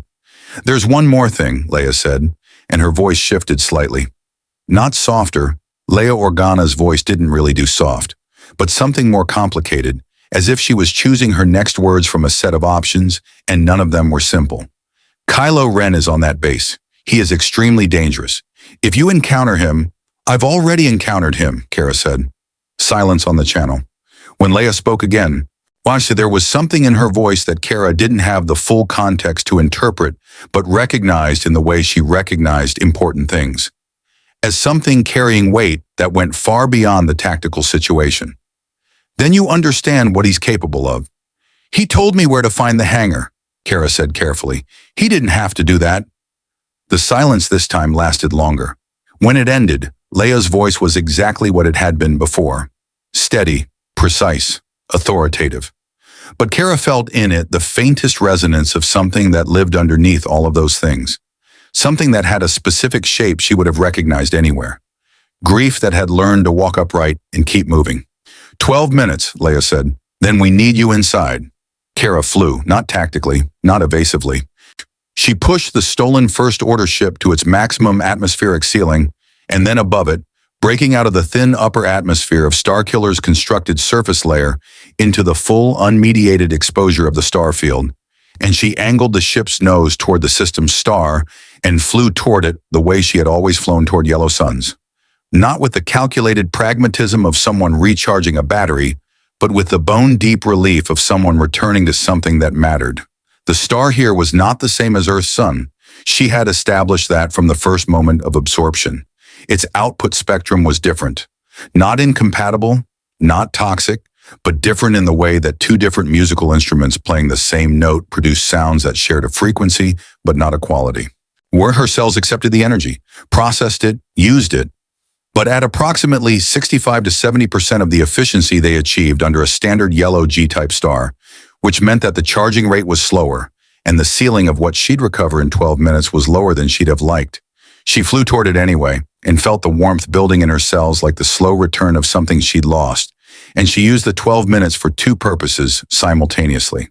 The first was the obvious one, absorbing as much solar energy as the system's star and her 12-minute window could provide, pushing her operational capacity as high as possible before going back into the base.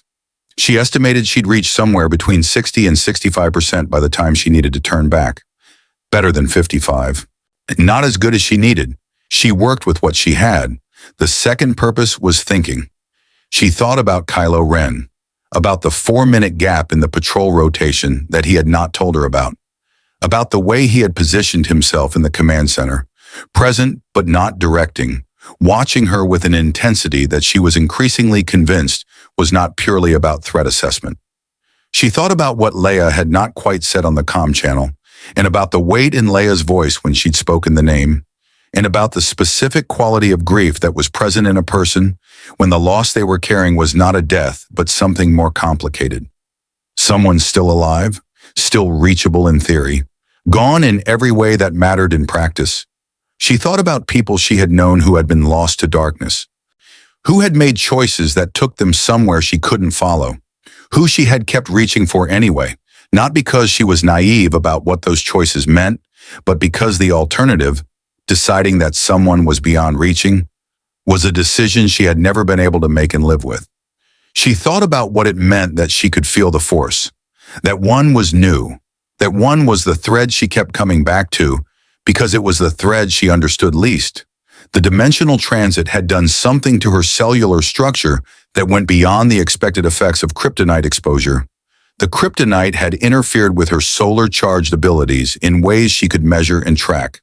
But this other thing, this new channel of perception, or this awareness of the force that apparently no being outside this galaxy should have possessed, that was different. That was not a reduction, it was an addition.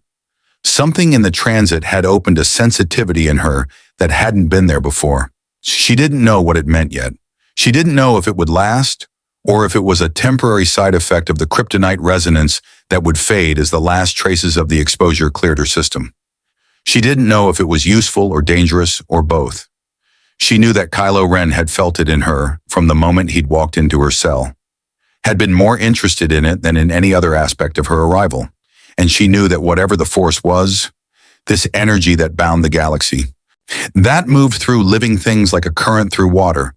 She could feel it the way she felt weather, the way she felt the approach of danger, the way she felt the presence of people who mattered in rooms she hadn't yet entered. She turned the ship back towards Starkiller Base with 90 seconds to spare on her 12-minute window. 62%. She'd made 62%. She would have to make it enough. Getting back inside was harder than getting out had been, because getting out had benefited from a combat alert that had thinned the hangar staffing to a skeleton crew. And the combat alert was still active, but the base's security response to her escape had had 12 minutes to organize itself. She could see from the approach that the southern hangar had tripled its guard presence. Not subtly, sworn not attempting to conceal the response, making it very clear that the hole she'd left in their security had been identified and addressed. She didn't go back to the southern hangar.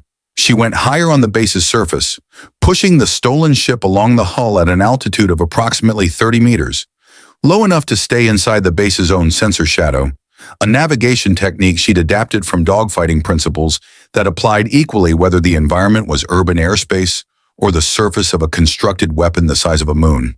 She was looking for a different entry point, something the security response wouldn't have had time to address because they hadn't anticipated she'd be looking for it. She found it in the form of a maintenance access shaft on the base's upper hemisphere, a circular opening approximately 4 meters in diameter, its hatch sitting open on an automated cycle that suggested regular ventilation processing. The shaft dropped vertically through multiple levels of the base's interior infrastructure, dark and cold and smelling of recycled atmosphere and machinery. Exactly the kind of access point that a security response team thought about third when they were thinking about re-entry vectors because it led through maintenance tunnels rather than operational corridors. She abandoned the ship on the hull. It would be found quickly, but quickly meant minutes, and minutes were what she was working in, and dropped into the shaft feet first, or moving at a speed that kept her in contact with the shaft walls rather than free-falling, using friction and controlled bursts of her reduced flight capability to manage her descent. 3 levels down, she found a junction and took it east. 2 more levels down, she found a service corridor that ran parallel to the primary operational level, separated from it by a single bulkhead. She pushed her X-ray vision through the bulkhead, mapped the corridor on the other side, confirmed it was clear, and went through, the bulkhead yielding to her hands with rather less resistance than it had been designed to provide. She moved through the base's interior with the controlled urgency of someone who had calculated exactly how much time they had and exactly how much of it had already been spent. 14 minutes to firing readiness. Where the oscillator chamber was 3 levels below her and approximately 400 meters to the north, she estimated from the schematics she'd memorized and the subsonic frequency of the charge cycle that she was using as a directional signal.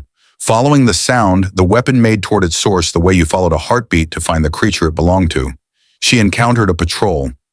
6 troopers moving in a sweep pattern that told her the security response had expanded from the hangar to the surrounding levels, which was rational and competent and mildly inconvenient.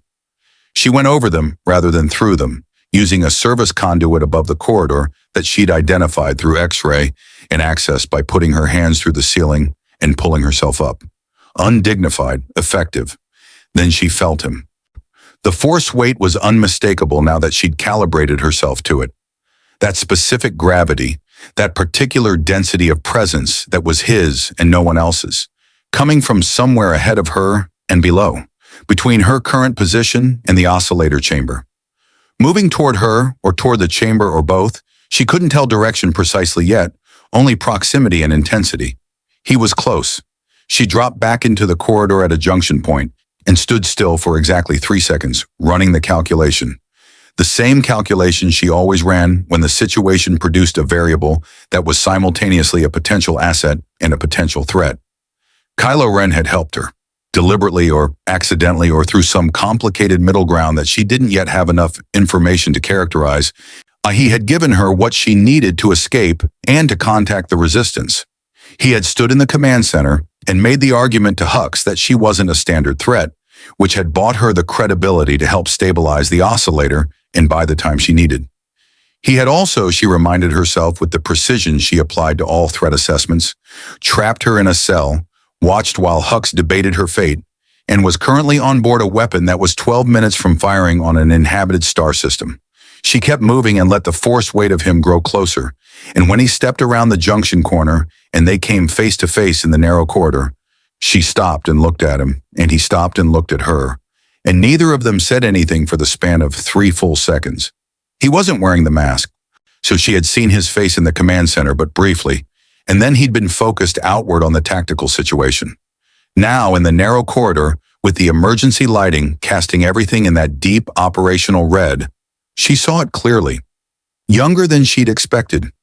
The anger she'd sensed in him sitting in his features, not as cruelty, but as something more complicated, something that looked from this distance like pain that had been carrying itself for so long, it had forgotten what it felt like to put itself down. He was breathing hard. He'd been moving fast through the base.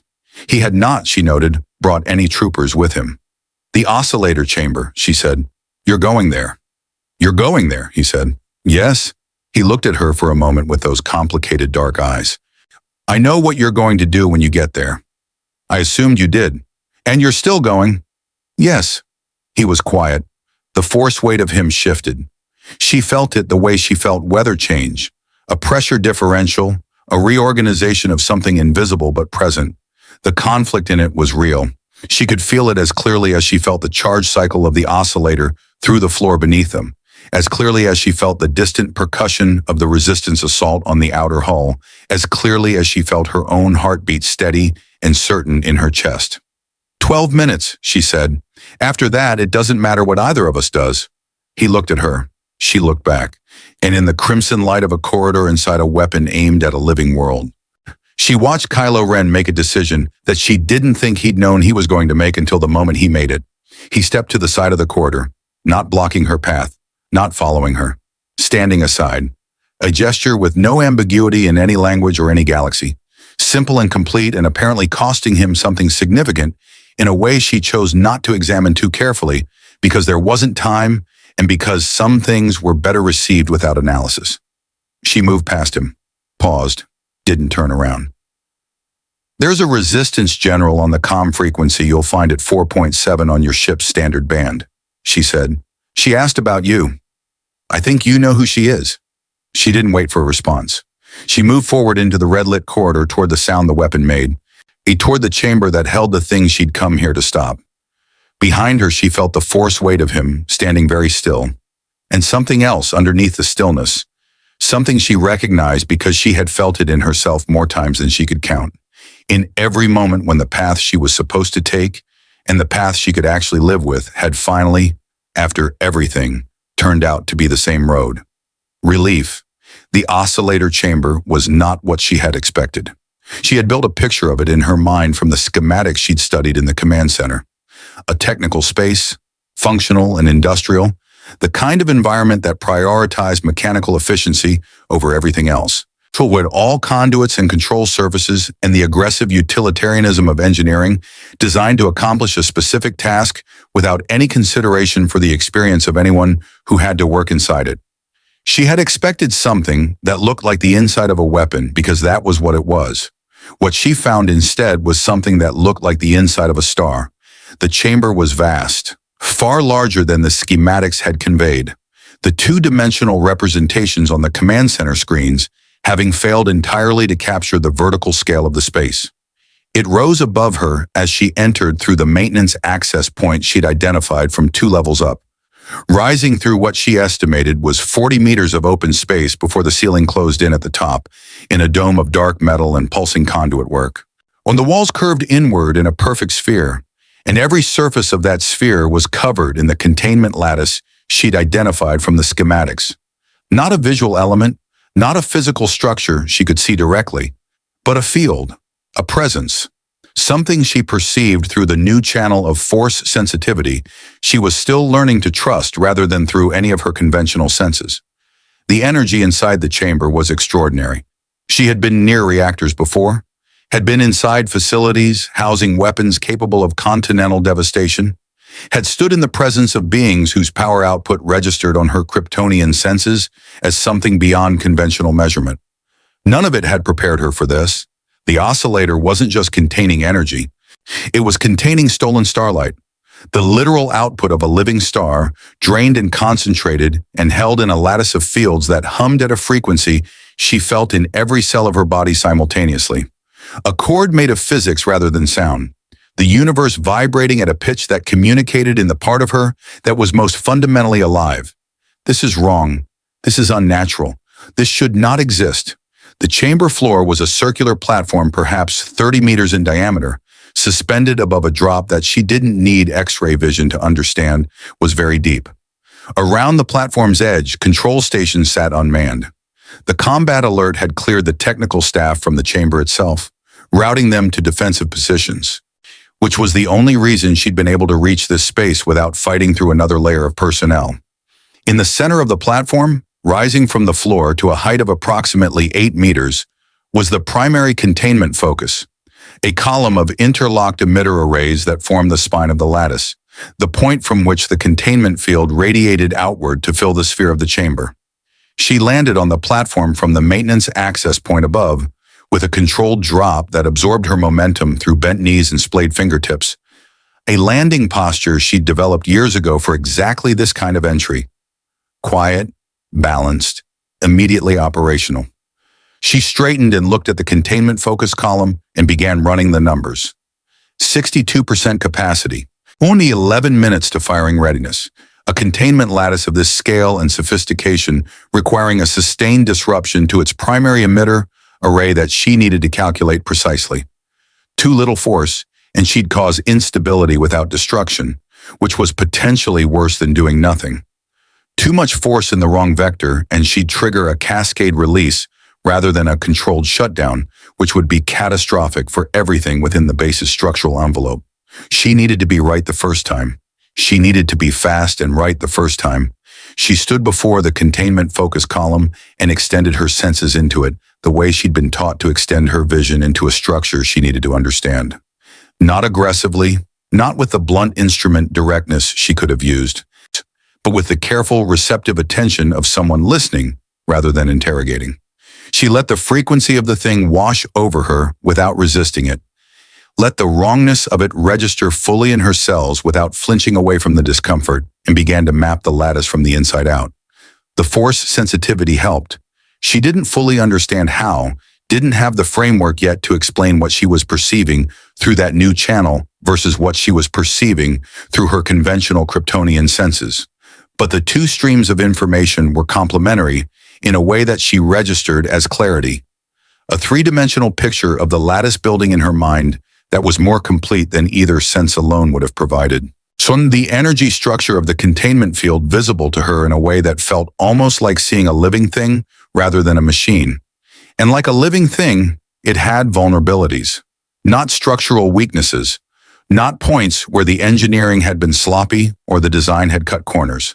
The people who had built this were, she acknowledged with the objectivity she tried to apply to everyone regardless of what they'd built it for, genuinely brilliant. The weaknesses she found were the weaknesses inherent to the approach itself. The places where the physics of what they were trying to do bumped up against the physics of what was actually possible, and the gap between those two things had been papered over with redundancy and power rather than solved. 3 points. when it's separated by approximately 120 degrees around the circumference of the primary emitter array. If she disrupted all three simultaneously, not sequentially, simultaneously, because sequential disruption would allow the lattice to redistribute the load before the third point failed, the containment field would collapse inward rather than outward, drawing the stored energy back into the emitter array rather than releasing it in the firing direction. The controlled implosion rather than the explosion, it would destroy the oscillator completely. It would almost certainly destroy the primary emitter array, the control stations on the platform, and a significant portion of the chamber's lower hemisphere. It would not destroy the base. She had run that calculation and was confident in it. The chamber's shielding sufficient to contain the implosion within this space, provided the collapse proceeded as she'd mapped it. It would very definitely destroy anyone standing on the platform when it happened. She stood with that for exactly 2 seconds. Then she began calculating whether she could position herself to disrupt all 3 points simultaneously and exit the blast radius in the window between the lattice collapse initiating and its completion. At full capacity, trivially easy. Do all three in a single pass at Mach speed. Exit through the maintenance shaft before the collapse fully engaged. At 62%, possible, she worked through the geometry of it, the distance between the 3 points, the arc of movement required to touch all three in a single continuous motion, the time that motion would take at her current speed, the time between initiation and the point of no return for the collapse. The margins were not comfortable. They were there, uncomfortably thin, requiring that everything go exactly as calculated with no variables she hadn't accounted for. But there, she had worked with uncomfortable margins before. She had, on more than one occasion, worked with margins that a reasonable person would have characterized as not actually margins at all, but simply optimism with geometry attached. She could do this. She positioned herself at the first disruption point, extended her right hand until her palm was 3 inches from the emitter, array surface, and let heat vision begin building behind her eyes. Controlled, focused, and calibrated to the specific frequency she'd identified as the resonance point of the lattice at this node. Her comm crackled. "Unknown contact, this is Poe Dameron." The voice was different from Leia's. Faster, warmer, carrying in it the specific frequency of someone who was constitutionally incapable of approaching any situation without a degree of personal investment that went well beyond professional. "We've been trying to reach you for the last 4 minutes. Are you inside?" "In the oscillator chamber," she said, not moving from her position. 11 minutes ago was a more convenient time for this conversation. Okay, we have a situation." A pause filled with the background noise of a cockpit in active combat, alarms, communication traffic, the particular resonance of a ship being pushed hard. Our ground team just breached the base on the north side. Han Solo and Chewbacca, they're moving toward the oscillator chamber from the upper access points, and Finn is with them. She processed this. "How long until they reach the chamber?" "Maybe 5 minutes? But here's the thing." Another pause, and she heard in it something that the words around it were trying to manage. "Kylo Ren is in the base, and the General Organa. She's asked us to pass a message if we make contact with him. She wants him to know she's here, that she's that she's here." Kara stood very still for a moment in the crimson-lit chamber, with the oscillator humming its stolen starlight chord around her, and the force weight of the weapon pressing against her new sensitivity like a hand against glass. "When are I already delivered that message?" she said quietly. Silence on the channel. Then, "You talked to Kylo Ren?" "Yes, and you're still alive." "Apparently." "Okay." Another beat. "Okay, I have approximately 40 questions about that, but we have 9 minutes, so can you do this? Can you stop it?" "Yes," she said. And then, because she had learned over years of work that the people fighting alongside her deserved honesty even when honesty was uncomfortable. "The margins are tight. I need everyone out of this chamber and the levels immediately below it before I start. The ground team is still 5 minutes out. Tell them to stay out of the chamber. I'll meet them on the other side of this." A pause. "Understood. Good luck." She closed the channel and returned her full attention to the task. And 8 minutes and 40 seconds to firing readiness. She made one full circuit of the primary emitter array at a walking pace, confirming the 3 disruption points she'd identified from her earlier analysis, checking her geometry, running the timing calculation one final time with the fresh data from her physical survey of the space. Everything held. The map she'd built was accurate. The approach she'd planned was viable within the margins she'd calculated. She also, on her circuit of the array, became aware that she was not alone in the chamber. The presence arrived at the edge of her force sensitivity before it arrived in any of her conventional senses. That pressure change awareness, that weather shift feeling, but different from Kylo Ren's force weight and different from the oppressive charge of the oscillator. Lighter than both. Multiple sources, moving carefully, coming from above rather than from the corridor access she'd used. She looked up. 3 figures were descending through the upper access points she'd identified in her survey of the chamber. Rappelling lines, military grade, deployed with the efficiency of people who had done this before under worse circumstances. The largest of the 3 she identified from the physical description alone. Massive, bipedal, covered in fur, carrying a weapon that she recognized from its design language as something that fired bolts of focused energy. And there was something about the sound this creature made, even at this distance, a low rumbling vocalization that wasn't quite language and wasn't quite not language, that she found unexpectedly moving in a way she didn't pause to examine. The second figure was a man, older, moving with the deceptive ease of someone whose competence was so deeply ingrained it had become unconscious. The kind of person who looked relaxed in dangerous situations, not because they didn't understand the danger, but because understanding the danger and remaining relaxed was the thing they'd gotten best at over a long career. He carried himself with a specific quality of lived-in confidence that she associated with people who had survived enough close calls to have stopped being surprised by them. The third figure was younger, a young man, dark-skinned, moving with the barely contained energy of someone who was brave because they decided to be, rather than because it came naturally, which was in many ways a more impressive form of courage than the kind people were simply born with. They landed on the platform in sequence, and the older man looked at her immediately, not with the assessment of a threat, not with the alarm of someone encountering an unexpected variable, but with the slightly exasperated recognition of someone who had been told about her and had formed an opinion before arrival. "You're the one who talked to Leia," he said. "Yes." "And Kylo Ren." "Also yes." He looked at her for a moment with sharp eyes that were doing the same kind of rapid calculations she associated with people who made decisions for a living rather than in response to events. "Han Solo," he said. "That's Chewie," a gesture toward the fur-covered giant. "That's Finn," a gesture toward the young man. Hao, who was looking at her with the specific expression of someone encountering something that didn't fit into any category he'd previously established and wasn't sure whether to be impressed or alarmed. "We came to blow the oscillator." "I came to disrupt the containment lattice from inside," she said. "It's faster and it contains the collapse. Your approach would work, but it risks a release event rather than an implosion." Han looked at the device in his hand. "Some kind of explosive," she assessed from its configuration. And then at her, and then at the oscillator column with the expression of someone running a professional assessment of competing approaches. "You've done this before? Taken down something like this?" "Not exactly like this," she said honestly, "but the physics are universal." He looked at her for another moment. Then he put the explosive away.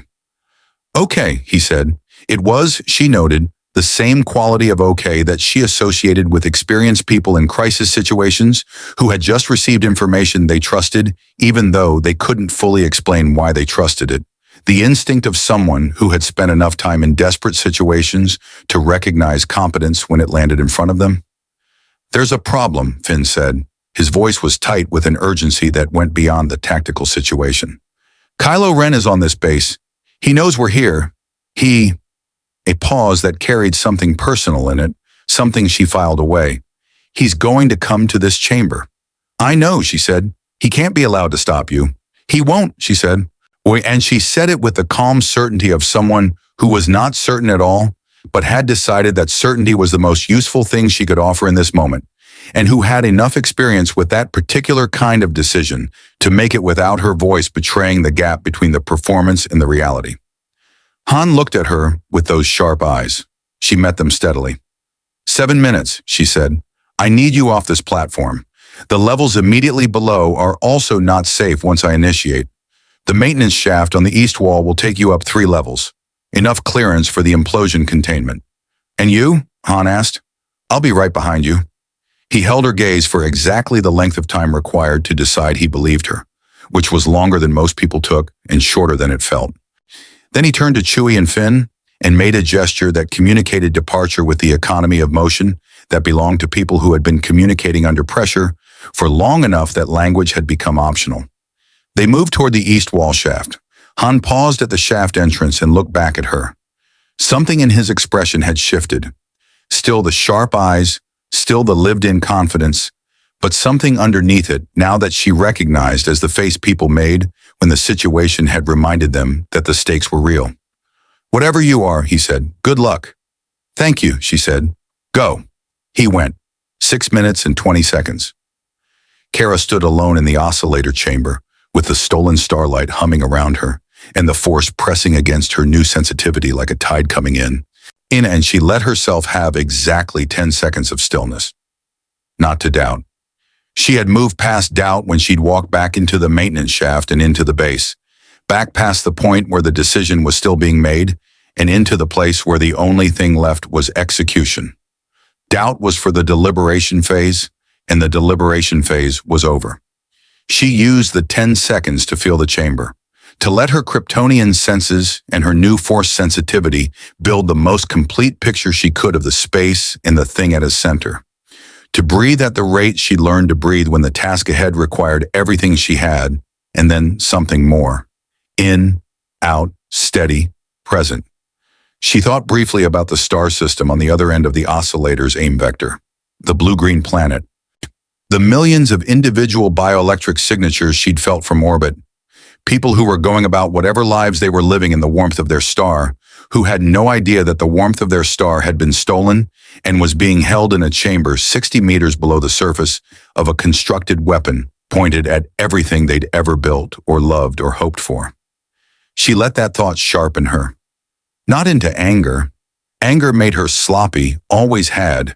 She'd learned that lesson early and expensively.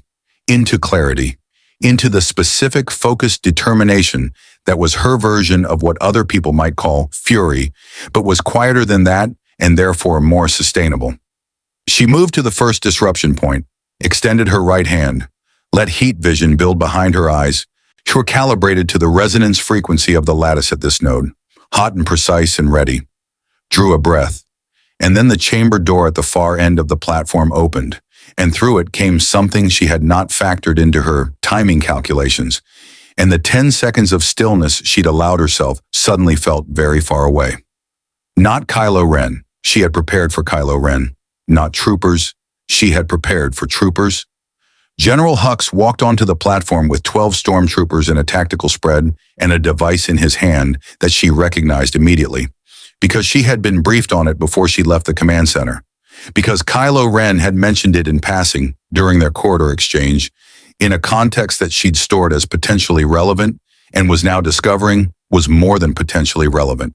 It was a kryptonite fragment, the surviving shard from the containment unit that had shattered in her dimensional transit. They had found it, analyzed the radiation signature, connected it to her biology through whatever sensor sweep the First Order had run on her during her time in the cell, and Hux, who was nothing if not thorough, had prepared a contingency.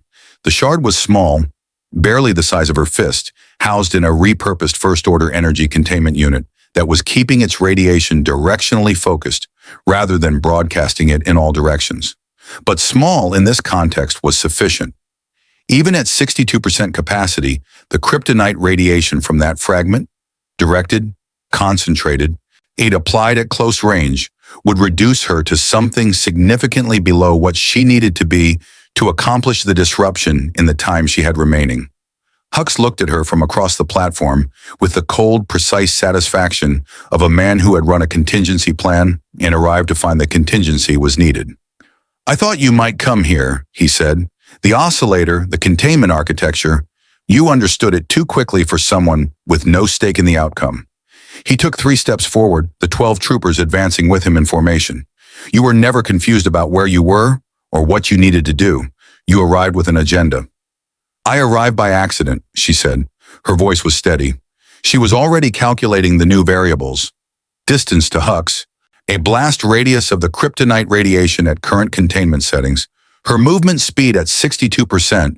The disruption timing if she initiated now before the radiation reached her. The agenda developed after I understood what this weapon is aimed at. A populated system, he said. Yes, that's rather the point. He held up the containment unit slightly, a precise and deliberate gesture.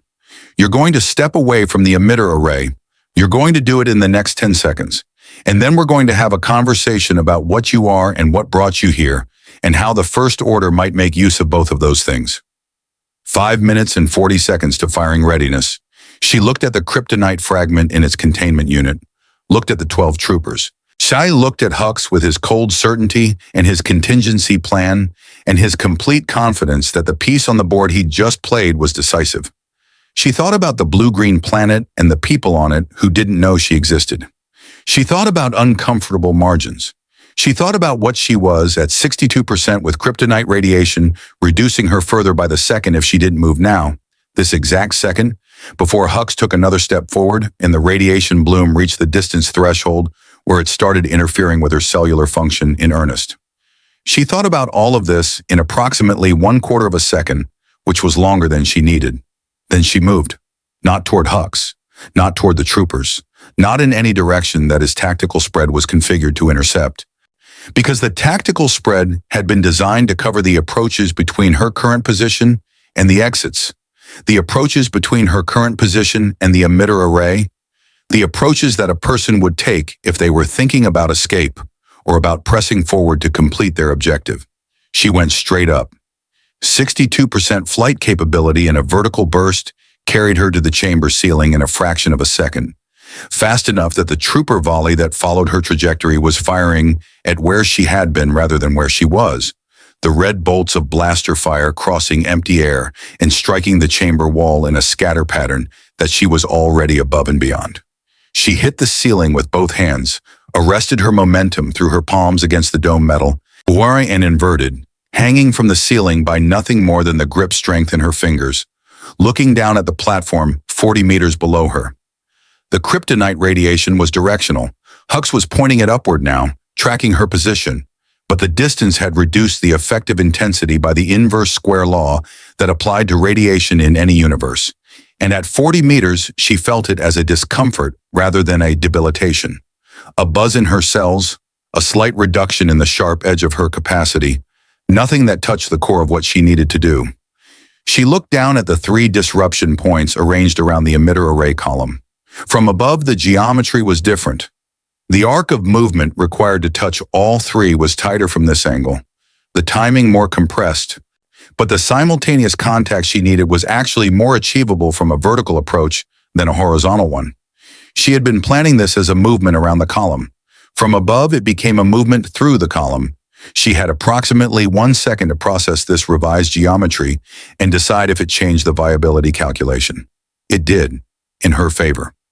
She looked at Hux, tiny and furious 40 meters below her, the kryptonite fragment pointed at the ceiling like an accusation.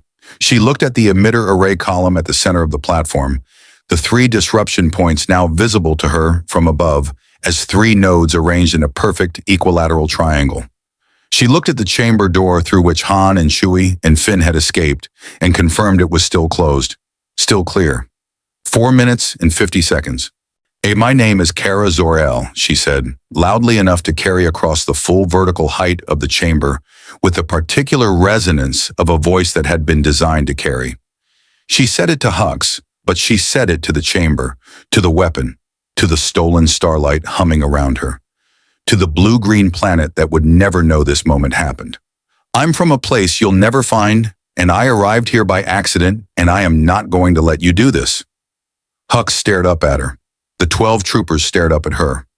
The kryptonite fragment pointed at her from 40 meters below, insufficient at this distance to stop what was about to happen.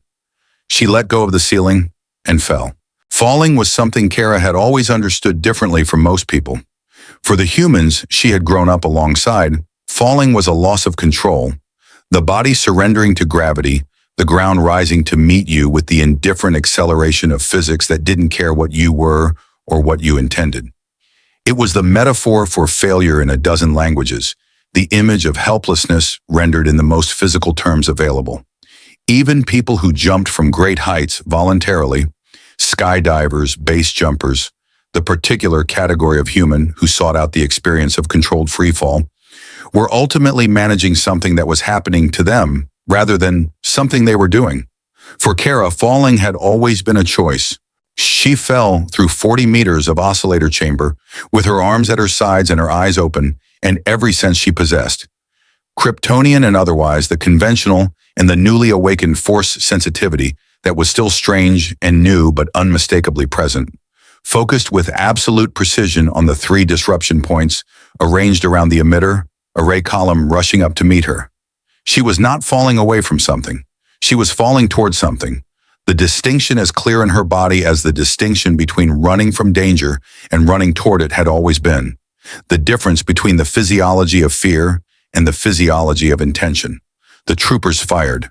12 weapons, tracking her descent vector, in the red bolts crossing the chamber in overlapping arcs that would have saturated the space she was moving through if she had been moving in a straight line. She was not moving in a straight line.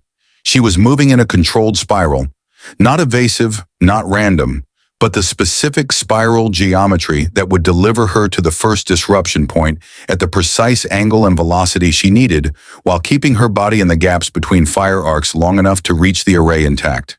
At 62%, she was not the blur of pure speed she could be at full capacity, but 62% was still fast enough that the troopers were working with prediction rather than tracking, aiming at where she was going to be rather than where she was.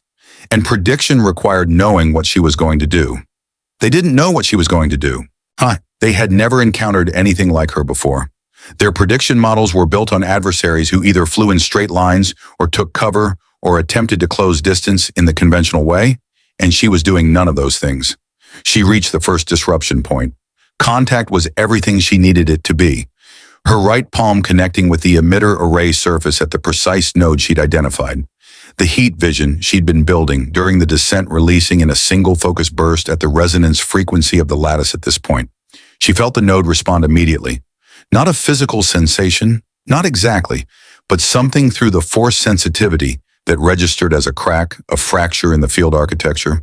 The lattice at this point going from coherent to destabilized in the space between one breath and the next. 1. She didn't stop.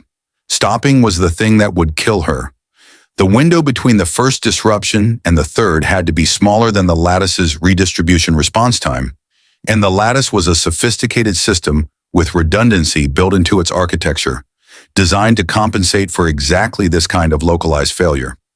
She had calculated that window at approximately 0.8 seconds. She had approximately 0.4 seconds of comfortable margin, which meant she had 0.4 seconds until the margin became a crisis.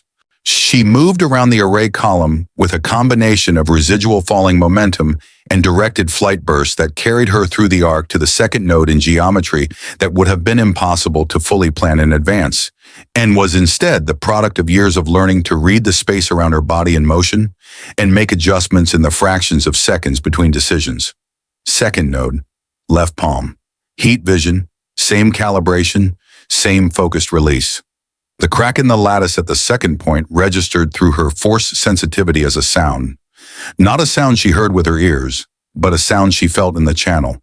A harmonic fracture that resonated between the first disruption and the second, and created between them a structural instability that was already beginning to propagate through the lattice architecture toward the third point.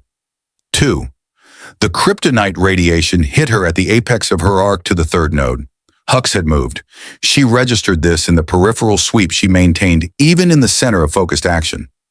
He had not stood still while she descended and made contact and moved through her arc. He had moved laterally across the platform to a position that put him inside the effective range of the kryptonite fragment's directional field. Close enough that the inverse square law no longer provided her the comfortable insulation she'd enjoyed at ceiling height. The radiation bloom reached her between the second and third nodes, and she felt it like a wave breaking against her cellular structure. Not the sharp, debilitating impact of close-range kryptonite contact, but a significant reduction, a sudden downgrade from 62% to something she estimated in real time as 45, and felt in her flight capability as a stutter, a loss of the smooth, controlled thrust that had been carrying her through the arc. The stutter cost her 0.15 seconds. She had 0.25 seconds of margin remaining. She corrected. Not by compensating for the stutter. There wasn't time to compensate. Correction meant accepting the new trajectory the stutter had produced and recalculating the path to the third node from the position she was actually in, rather than the position she'd planned to be in. She had done this kind of recalculation before. She had done it in worse conditions than this. She did it now in the 0.05 seconds between recognizing the stutter and the moment when the recalculation needed to be complete. And the path that emerged from that recalculation was not elegant and was not comfortable and had a margin she would not have accepted in any planning context, but was the only path that reached the third node in the time she had. She took it. Third node. Both palms simultaneously, the physical contact harder than she'd intended because the recalculated approach brought her in at higher velocity than the original arc. The impact ringing through her arms and into her shoulders with a force she noted and filed and would feel properly later. Heat vision. One maximum focused intensity at this point because she needed the third disruption to be complete and instantaneous rather than precisely calibrated, the margin for finesse having been consumed by the kryptonite reduction. 3. The lattice collapsed. Not slowly, not in the way that systems usually failed. Incrementally, component by component, the failure propagating from its origin point through a structure that resisted and compensated and eventually could no longer do either. The containment lattice of the Starkiller oscillator failed the way a precisely fractured structure failed. All at once, every part simultaneously, was because that was what happened when the three load-bearing points of an equilateral architecture failed within 0.7 seconds of each other, and the redistribution mechanism that had been designed to compensate for single-point failure found itself trying to compensate for three simultaneous failures and produced instead of compensation a catastrophic resonance cascade. The stolen starlight had nowhere to go.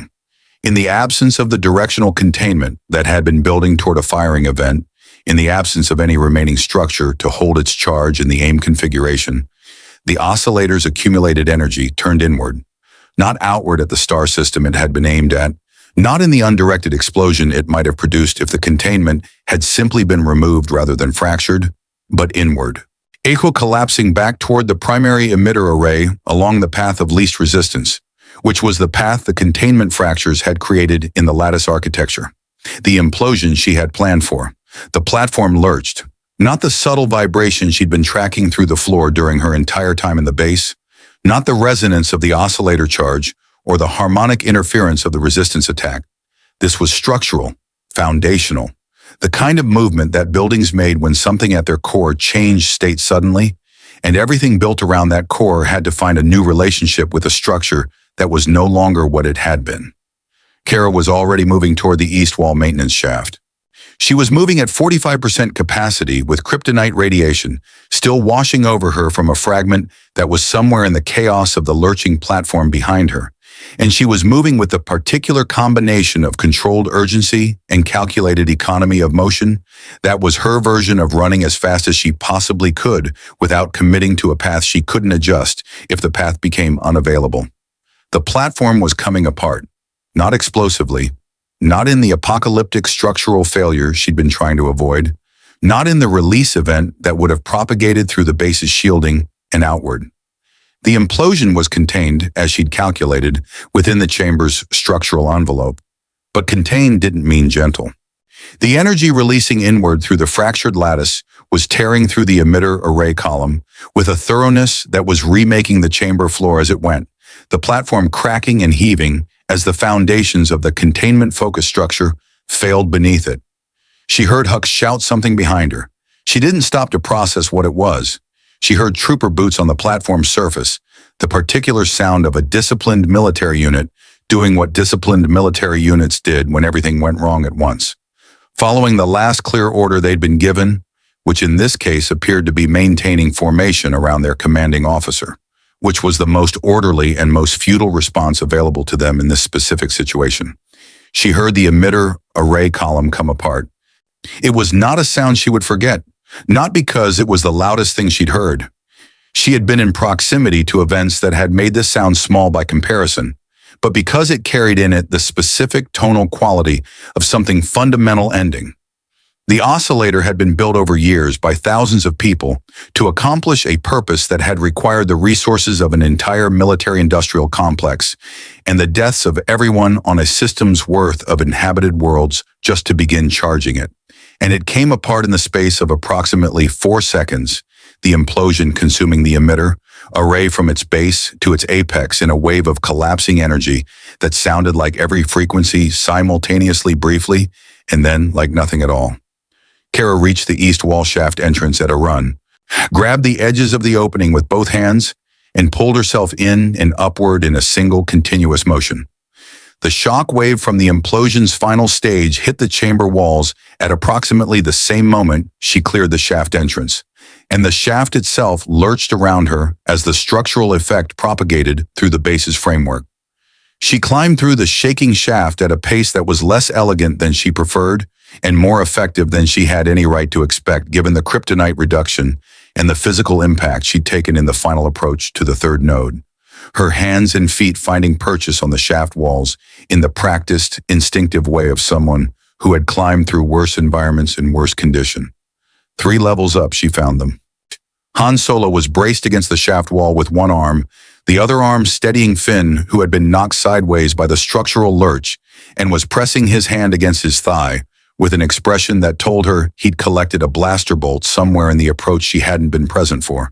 Chewie was standing in the shaft opening with his enormous bulk providing what appeared to be genuine structural support to a section of wall that was developing opinions about its own integrity.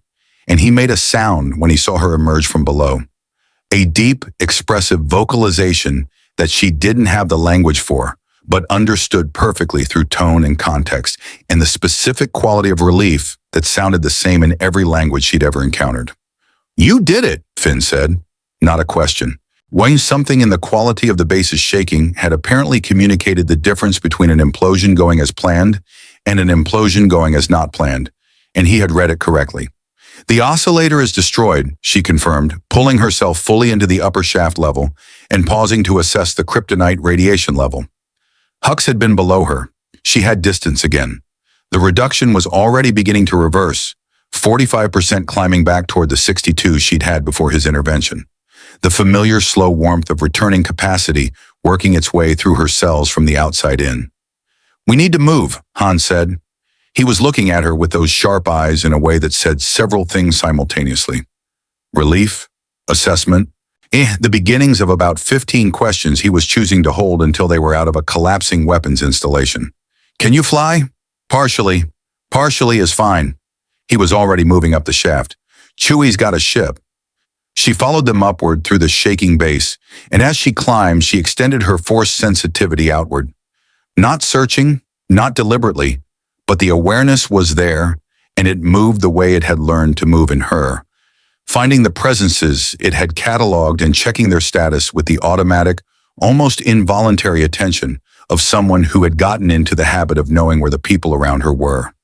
Han Solo, directly above her, radiating the specific emotional frequency of someone navigating a crisis with more competence than they were letting on. A deep familiarity with urgency that had become so integrated into his baseline that it no longer read as stress, but simply as aliveness. Finn, above Han, pain and adrenaline in a combination she recognized as someone pushing through a wound they deal with when they had the luxury of stopping. Chewie, vast and warm and present in the Force in a way she hadn't expected. A steadiness that anchored the group in a way she suspected everyone around him relied on without fully articulating. And beyond them, elsewhere in the base, moving through corridors she couldn't map precisely from here. 2 more presences, both significant, both doing something complicated that her Force sensitivity registered as conflict, not physical but internal. As the kind of conflict that happened in people at crossroads they hadn't known they were approaching until they were already standing at them. She felt the first presence and identified it as Kylo Ren. That distinctive Force weight, familiar now, complicated now in a way that was different from how it had been when he'd stepped aside in the corridor. Something had shifted in it. She couldn't read exactly what. She could read that it was real. The second presence was different, younger, bright in the force in a way that felt almost physical, a clarity and intensity that reminded her of the way certain frequencies of light felt against her Kryptonian vision. Not painful, not blinding, but vivid, present, impossible to miss. She didn't know who it was. She stored the impression and kept climbing. The base continued to shake around them, the oscillator's implosion sending structural cascades through systems that had been built in dependency on the weapon at their center, and Starkiller Base began, in the slow and catastrophic way of very large things, to understand what it meant to lose the thing it had been built around. They reached the surface through a breach that Chewie had apparently been responsible for on the way in, a section of hull that had been introduced to the concept of not being entirely intact by means that she chose not to examine in detail, given the time constraints. The starfield opened above them, and the battle was still happening. She could see the flash of weapons exchange across the combat envelope. The Resistance ships pressing their attack against a first-order defensive screen that had lost something fundamental when the oscillator's power draw had ended and the systems built around it had begun their cascade failure. The Resistance was winning. She could see it in the tactical picture even from the surface. The defensive formations contracting, the first-order fighter screen pulling back toward the base's primary hangars rather than pushing outward. The Resistance attack runs becoming more aggressive as the opponents they were pressing began to demonstrate the specific behavioral shift of a force that had lost the initiative. Han Solo looked at the battle above them and then at his ship. The Millennium Falcon. She would learn the name later, and when she did, she would understand why he looked at it the way he was looking at it. When with the specific, complicated affection of someone whose relationship with a thing was too long and too personal to be reduced to simple ownership. And then at her. "You need a ride?" he said. She looked up at the star. The system's star, its output still feeding her cells too slowly through the unfamiliar spectrum, but steadily, reliably, the warmth of it a constant. She was learning to depend on, rather than resent for not being what she was used to. She was at 62% and climbing. Slowly, but climbing. "I need a few things," she said. "A ride is one of them. What are the others?" She looked out across the starfield. Somewhere in that direction, a vector she had memorized from the oscillator's aim angle, was the blue-green planet and the people on it who were going to see their star rise tomorrow without knowing what had almost happened to it today. That thought produced in her something that she didn't have a word for in any language she spoke, but that lived in the same neighborhood as gratitude and grief, and the specific exhaustion that came not from physical effort, but from having cared enough about something to fight for it at the cost of everything else she had available. "Information," she said. "I need to understand what I've walked into. The full picture." She looked at Han. "And I need to know if there's a way back to where I came from. Or if this galaxy is where I'm going to be for a while." Han looked at her for a moment with those lived-in eyes. Something in his expression had moved past assessment into something more personal. Not warmth exactly, not yet, but the precursor to it, the thing that happened in people before they decided to trust someone, the moment when the evidence became sufficient and the decision became possible. "General Organa will want to meet you," he said. "I know," Kara said. "I want to meet her too." From somewhere inside the base, through the hull breach they'd emerged from, she felt the force weight of Kylo Ren shift dramatically. A spike, an intensity, something happening that she couldn't read clearly from this distance and this shielding. She felt it the way she'd felt the oscillator building from orbit. Not in detail, but in scale. Something significant was happening in there. Something that was going to matter. She took a step back toward the breach. Han's hand moved. Not grabbing her, not stopping her, just a motion in her direction that carried the question he was asking without asking it. "Someone is making a choice in there," she said. "It's not mine to make for them, but I think they might need—" She paused, finding the right word from the limited options available. "A witness. Someone who isn't in the middle of it." Han's expression shifted. Something crossed his face that was too fast and too private for her to fully read, but she caught the edges of it. Recognition, and beneath the recognition, something so old and so worn that it had long since stopped being sharp and had become simply a weight he carried, a stone in his chest that he'd learned to breathe around. "Ben," he said. It wasn't a question or a statement. It was the word itself, the name itself. carrying everything that couldn't be contained in anything more complex. "Go," she said quietly. "I'll be right behind you." And Han Solo, who had spent a lifetime not being the person who ran toward the thing that scared him most, turned toward the breach in the hull and walked through it. And Kara watched him go, with the force sensitivity she was learning to trust registering what he was carrying toward that confrontation. Love and fear, and the particular terrible courage of a parent who has not stopped reaching, regardless of everything that has told them to stop. She stood on the surface of a dying weapon under an alien star and felt the battle changing above her, and the base changing beneath her, and the force moving through all of it, like water finding its level, patient and inevitable, and indifferent to the plans of anyone who had forgotten that it was there. Chewie made a sound beside her. She looked at him. He was watching the hull breach, and his vocalization was the one she'd learned to associate with concern. The deep frequency that wasn't quite a word and was entirely a feeling. Worry given form in a register that bypassed language and landed directly in the chest. "I know," she said, though she didn't know his language, and he didn't know hers, and neither of them needed to for the communication to be complete. "I know." She looked up at the star one more time, felt the warmth of it in her cells, the slow building return of capacity, the solar energy she was designed to absorb doing its patient, fundamental work of making her more than she currently was. 65%, still climbing. She thought about the blue-green planet. She thought about Leia Organa's voice on the comm channel, the grief that had learned to walk quality of it, the way it had carried the name the way names were carried by people for whom that name was not just a name, but a whole geography of loss. She thought about a young man stepping aside in a red-lit corridor and the things she'd felt in him when he did it, the things she'd identified as relief, and about how relief and the willingness to do the right thing were sometimes separated by the smallest possible distance.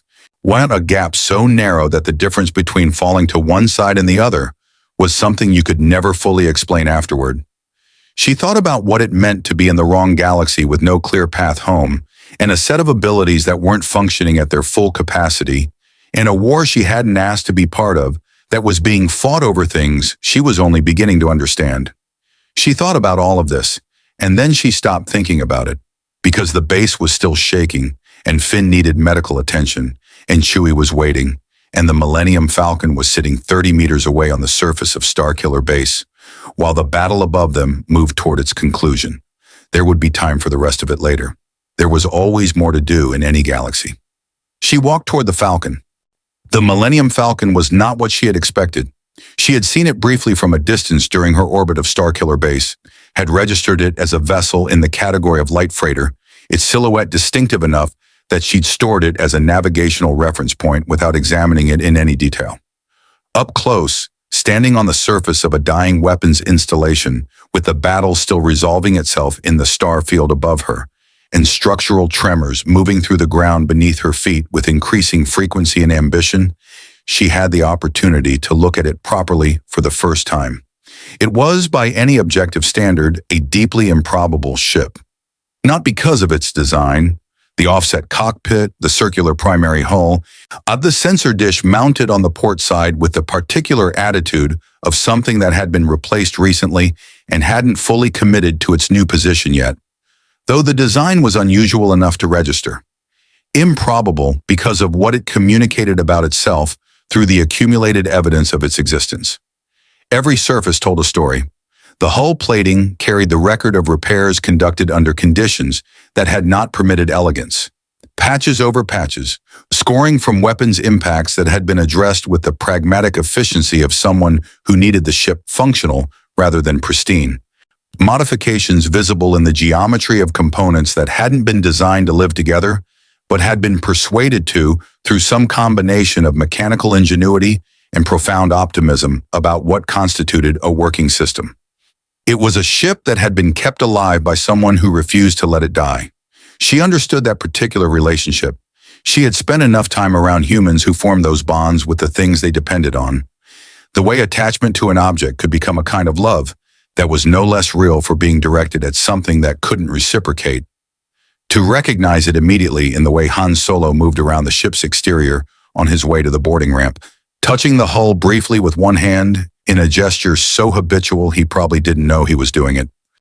She filed it away in the growing archive she was building of this galaxy and these people, and climbed the boarding ramp behind Chewie, who moved with the rolling, purposeful gait of someone who had walked this specific ramp more times than they could count, and whose body remembered it independently of conscious attention. Inside, the ship continued the story the exterior had started. Lived in was the only phrase that fully captured it. Every surface bearing the evidence of use, of the specific kind of habitation that happened when a place was home rather than transport. She cataloged it quickly as she moved through the main corridor toward the cockpit.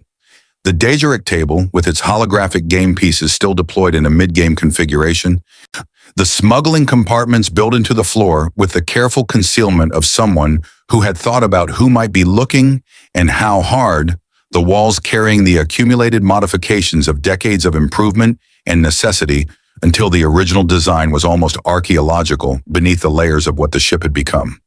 Finn was already in the main hold, sitting against the wall with his hand pressed to his thigh, and his expression doing the work of someone who was in more pain than they were advertising. She moved to him immediately. Not as a medic, she wasn't trained as one, but as someone who had spent enough time in the aftermath of conflict to know the difference between a wound that was managing and a wound that wasn't. She knelt beside him, moved his hand gently aside, and looked. Blaster burn. It were deep enough to be serious, shallow enough not to be immediately catastrophic. The cauterization effect of the energy bolt had prevented the blood loss that would have made this a faster emergency, but the tissue damage underneath was real and needed attention beyond what she could provide with her hands. There's a med kit, Finn said, with the slightly apologetic tone of someone who felt that their injury was an inconvenience to the people around them. She had encountered this quality frequently in people who had gotten hurt in the middle of doing something important and couldn't quite reconcile the vulnerability of being injured with the momentum of the crisis that had injured them. I see it, she said. It was mounted on the wall 3 meters away. See, standard emergency medical configuration from what she could tell. The universal logic of emergency medicine, making the layout readable regardless of the specific notation system. She retrieved it and returned and worked on Finn's wound with the focused, careful attention she brought to anything that required precision, using the kit's contents as they were intended and supplementing her technique with the knowledge she'd accumulated over years of responding to emergencies that ran the full spectrum from minor to catastrophic. Finn watched her work. You're fast, he said after a moment. Compared to what? Compared to anyone I've ever seen do anything. She tied off the last bandage and looked at him. When he was looking at her with the specific expression she'd been seeing from people since she'd arrived on this base. The one that was trying to build a category for her and finding that the existing categories were all insufficient. She had gotten used to this expression over the years on Earth and had learned to simply exist inside it without feeling the need to resolve it for people. You'll need proper medical attention when we get somewhere with a real facility, she said. This holds it stable. Don't run on it. Finn looked at her with the expression of someone who had immediately and silently committed to running on it the moment the situation required running. She recognized this too. She had spent years working alongside people for whom the concept of not doing the physically inadvisable thing was entirely theoretical. So, where did you come from? He asked. Far away, she said. That's not an answer. It's the most accurate one I have right now, she said, and stood up as the ship's engines came to life beneath them. Chewie in the cockpit, the Falcon's drive cycling from dormant to operational, with a sound that was somewhere between a growl and a song, a mechanical voice with a specific personality that she filed alongside all the other things about this ship that were more than the sum of their parts. The boarding ramp closed. She felt the ship lift. The battle was nearly over by the time the Falcon cleared Starkiller Base's surface and entered the combat envelope.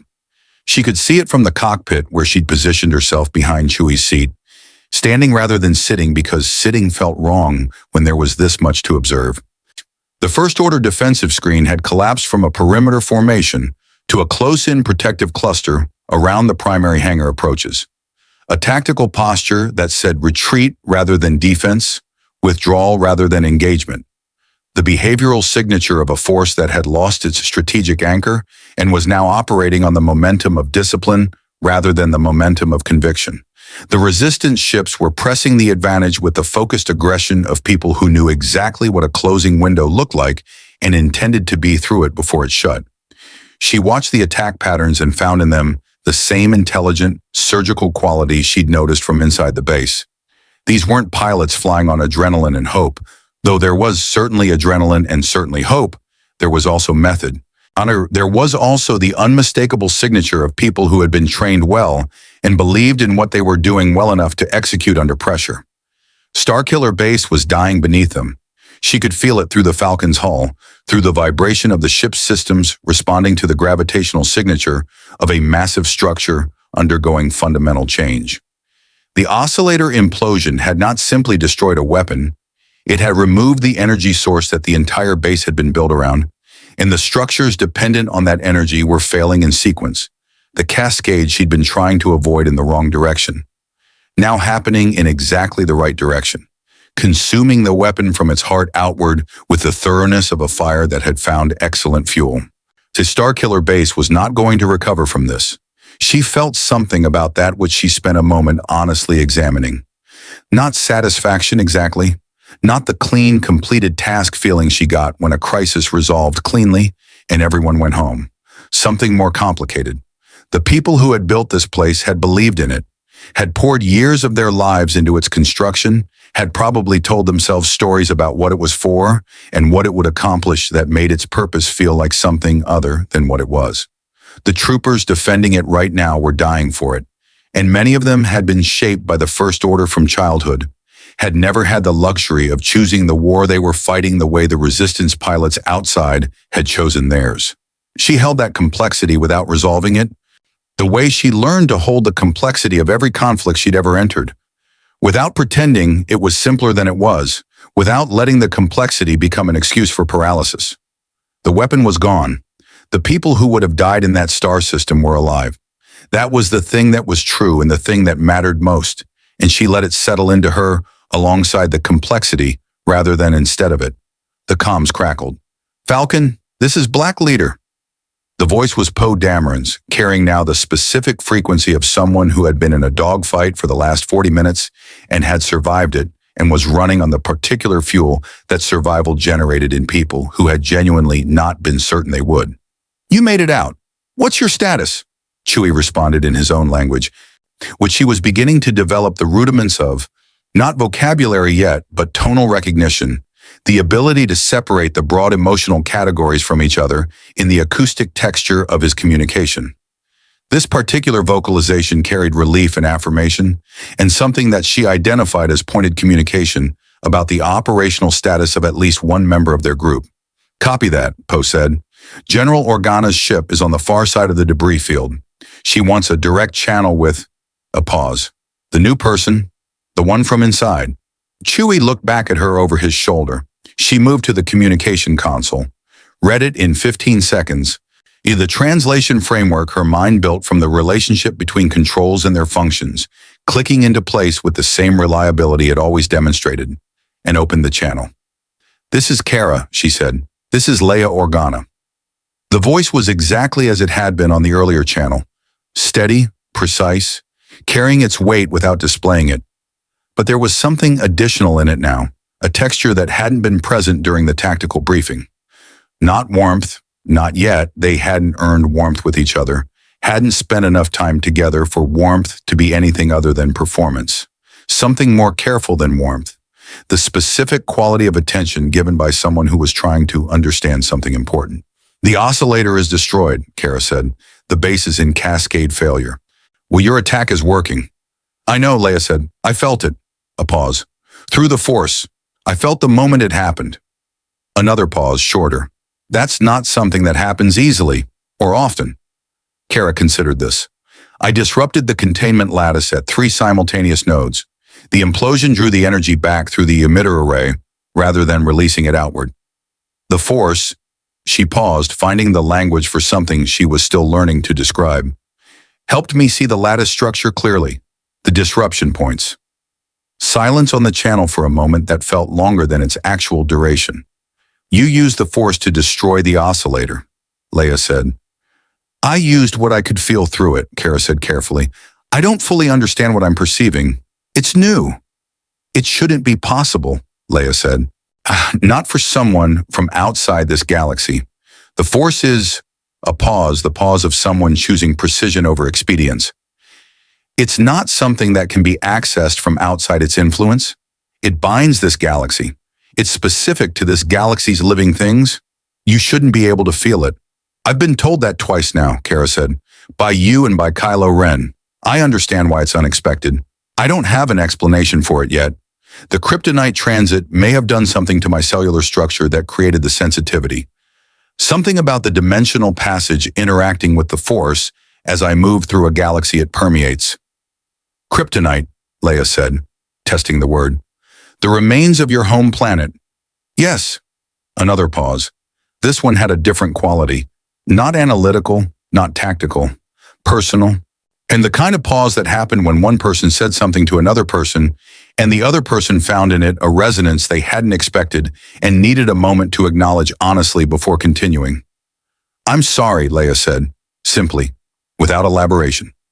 Kara stood at the communication console of the Millennium Falcon with a Force sensitivity she didn't fully understand open and present and registering in Leia Organa's voice, something that she recognized with a completeness that bypassed all analysis.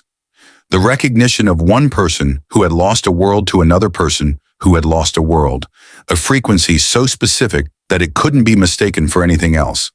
Thank you, she said, equally simply. The channel was quiet for a moment in the way that silences were quiet when they were doing real work. Han is... Leia began. He went back inside the base, Kara said, before we launched. He went toward... She paused. Toward Kylo Ren. The silence that followed this was the longest one yet. She felt through the Force sensitivity, the shape of what Leia was doing in it. Not the content, not the specific thoughts, but the shape, the way a person looked from the outside when they were holding something almost too heavy to hold, and doing it anyway, because there was no alternative, and there never had been. Is he? Leia started. I don't know, Kara said honestly. I felt something. Before we launched, a choice being made. I couldn't read it clearly enough to tell you what the choice was. She paused. I can tell you that whatever happened in there, it was real. It wasn't performed. Anna, whatever Kylo Ren is, whatever he's become, there's something in him that isn't finished yet. I know, Leia said. Her voice had changed. Not broken. Leia Organa's voice didn't break, but it had changed the way material changed under sustained pressure. Not snapping, but deforming slightly. The evidence of Force applied and withstood. I've always known. That's the thing that... A pause. That's the hardest part of knowing. Kara didn't say anything. She had learned over years of responding to people in the middle of things, too large for language to fully contain, that sometimes the most useful thing was to be present without filling the presence with words. The channel stayed open. Outside the Falcon's cockpit, Starkiller Base continued its collapse, the massive structure beginning to come apart in a way that was slow by the scale of the thing and violent by any other measure, the surface cracking along its artificial seams, light bleeding through from the interior as systems failed, and the energy that had been contained within the base found the exits that were opening up for it with increasing frequency and enthusiasm. It was, she thought, beautiful in the way that destruction sometimes was when it was the destruction of something that needed to be destroyed. Not pleasurably beautiful, not something she would have chosen to find beautiful, but beautiful in the factual sense, in the way that a fire was beautiful when it was burning the thing that was going to burn them all if it wasn't stopped. I need to meet you in person, Leia said, when the silence had done what it needed to do. There are things about what you've done here and what you're carrying that I need to understand directly, not over a comm channel. Agreed, Kara said. I have questions too, about this galaxy, about the Force, about whether there's a path back to where I came from. We'll find a place to regroup, Leia said. Dakar, our base there. Can you get there in the Falcon? Chewie, who had apparently been listening to the entire conversation with the relaxed thoroughness of someone who had learned a long time ago that conversations happening around him frequently contained navigation-relevant information, made an affirmative sound and began entering coordinates. Apparently, yes, Kara said. She heard something in the comm channel that she identified after a moment as the closest thing to a laugh that Leia Organa apparently permitted herself in operational context. Brief, real, carrying in it a quality of genuine warmth that had been earned through everything that came before it rather than offered freely. It was, Kara thought, one of the most honest sounds she'd heard since she arrived in this galaxy. "I'll see you at Dakar," Leia said. "And Kara," a pause, "thank you for the star system you saved. They'll never know, but thank you." "That's usually how it works," Kara said. The channel closed. She stood at the cockpit viewport for a long time after, watching Starkiller Base come apart against the starfield, the resistance ships pulling back from the debris field as the collapse accelerated. Walk the First Order remnant forces scattering rather than regrouping. The behavior of a force that had lost not just a battle, but an anchor, a certainty, the fixed point around which their strategy had been organized. Finn had dragged himself to the cockpit doorway despite her explicit instructions and was leaning against the frame with his injured leg straight, watching the collapse with an expression she'd seen before, the expression of someone looking at a thing that had defined their fear for a long time and watching it stop being what it was. Not triumphant, not relieved exactly. Something more complicated than either of those things, the specific disorientation of a person whose world had been organized around a threat and was now trying to understand what the world looked like without it. "It's really gone," he said. "Hey, it's really gone," she agreed. He was quiet for a moment. What happens now? She thought about the question. It was the question she was carrying too. Not about the resistance, not about the First Order, not about the tactical situation resolving itself in the starfield outside. The personal version of it. What happens now for her in this galaxy with this new sensitivity she didn't fully understand and this compromised power set slowly rebuilding under a star that fed her too slowly, and these people she'd met in the middle of a crisis who were becoming real to her in the specific way that people became real when you fought alongside them. What happened now was Dakar, was meeting Leia Organa in person, was learning more about the Force and what the kryptonite transit had done to her, and whether any path home existed or whether this galaxy was going to be her home for longer than she currently understood. What happened now was everything that came after the crisis, the harder, slower, less defined work of understanding where you were and what you owed to the place and the people you'd found yourself among. "We go to your base," she said. "We regroup. We figure out what comes next." Finn nodded, looked at the viewport again.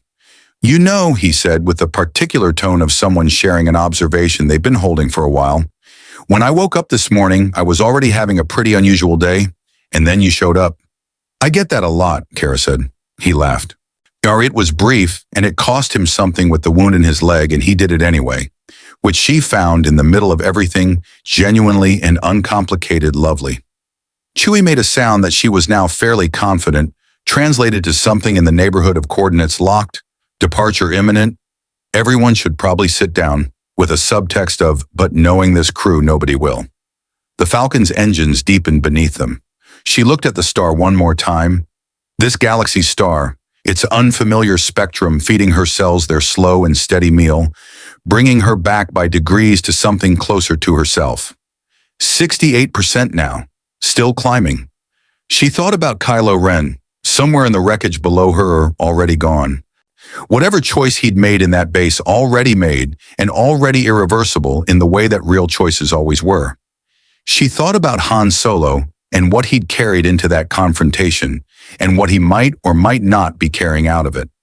She thought about the Force moving through all of it, patient, present, indifferent to plans and faithful to something deeper than plans, the thing underneath the chaos that kept going regardless. She thought about what it meant that she could feel it.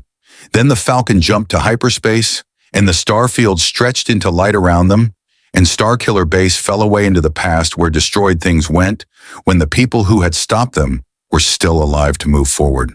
She sat down in the co-pilot's seat beside Chewie. He looked at her with large, the warm eyes that carried in them the specific quality of acceptance she associated with beings who had lived long enough and seen enough to have stopped requiring explanations before extending trust. She looked back at him. Outside the viewport, hyperspace sang. Dakar was green. That was the first thing she registered as the Falcon dropped out of hyperspace and the planet resolved itself from a point of light into a world. green and cloud-wrapped and alive in the specific, exuberant way of planets that had never been asked to be anything other than themselves. No cities visible from orbit, no artificial light grid on the night side, no geometric regularity imposed on the natural surface that would have told her this was a heavily developed world. Instead, the continuous organic complexity of untouched jungle, broken only by the cleared areas around the resistance base that were visible as small, precise interruptions in the green. The footprint of people who had been here long enough to establish themselves and not long enough, or not inclined enough, to fundamentally alter the world they'd borrowed. She pressed her palm flat against the cockpit viewport and let the warmth of the system's star reach her through the transparasteel. Inadequate, too filtered, but present, adding its slow contribution to the rebuilding that had been happening since she'd cleared Starkiller's shielding. 71% now. The climb was steady if not fast, the star here more compatible than the one at Starkiller's system. Its output spectrum sitting closer to the yellow-white range her cells were optimized for without quite reaching it. She estimated she'd reach 80% within 48 hours of full exposure in the system's light, assuming she could spend meaningful time in unfiltered sunlight rather than inside a base. That was a problem for later. Chewie brought the Falcon in on a landing approach that threaded through the tree canopy with the practiced ease of someone who had been here before and knew the route, and she watched the jungle close around them as they descended, green and close, and smelling, even through the ship's recycled atmosphere, of something alive and dense and layered in the way that old-growth ecosystems were layered. Everything dependent on everything else in chains of relationships so complex that pulling any single thread changed things you couldn't predict from where you were standing. She thought that was probably a metaphor for something. She filed it away. The landing pad was a cleared area of packed earth large enough for several ships, with the resistance base visible at its edge. A collection of structures that had the specific aesthetic of an installation built for function rather than permanence. The architecture of people who had been somewhere long enough to make it operational and not long enough to make it comfortable. Everything serving a purpose and nothing serving only aesthetics. Technicians and personnel moved between the structures with the particular energy of a base that had just received confirmation of a significant victory and was processing the information alongside the grief that significant victories in wars always carried. The dead and the wounded, and the cost of the thing that had been won, sitting alongside the relief of having won it. She descended the Falcon's ramp behind Chewie and Finn. Finn moving with the careful, deliberate gait of someone managing a wound they intended to have looked at properly, now that properly was an option, and felt the planet's air against her face for the first time. Warm, humid. Carrying in it the complex chemical vocabulary of a living ecosystem, 1,000 species of plant and insect and microorganism releasing their signatures into the air simultaneously. The whole rich cacophony of a world that had never been simplified. She tilted her face upward. Let the star find her skin directly. Felt the absorption begin. Still slow, still the muted efficiency of a spectrum that wasn't quite right, but real and immediate, and something she let herself simply feel for one full moment before returning her attention to what was in front of her. What was in front of her was General Leia Organa. She had built an impression of Leia from the comm channel and from the things people had said about her and from the force sensitivity that had been registering her presence since the Falcon had cleared Starkiller's debris field. A presence she'd noted then as significant and was now, standing 10 meters away from the source of it, revising upward considerably. Leia was smaller than Kara had expected, not diminished by the smallness. The opposite, as sometimes happened with people who had been carrying large things for a long time, the compression creating something denser than the original. She stood at the base of the landing pad steps with 2 officers flanking her, and the weight of everything she'd just lived through visible in the set of her shoulders and the specific quality of her stillness. The stillness not of someone who was calm, but of someone who had gone through the far side of the last several hours and had arrived at the place where stillness was what remained after everything else had been spent. Her eyes were dark and precise, and they found Kara immediately, with the directness of someone who had been waiting for this specific moment and intended to meet it fully. They looked at each other across 10 meters of Dakar's jungle air, and in the space of that looking, something passed between them that didn't require words. A recognition, a taking of measure, In the specific transaction that happened between two people who had each spent their lives carrying weight that others around them couldn't fully see and who recognized the posture of it instantly in someone else.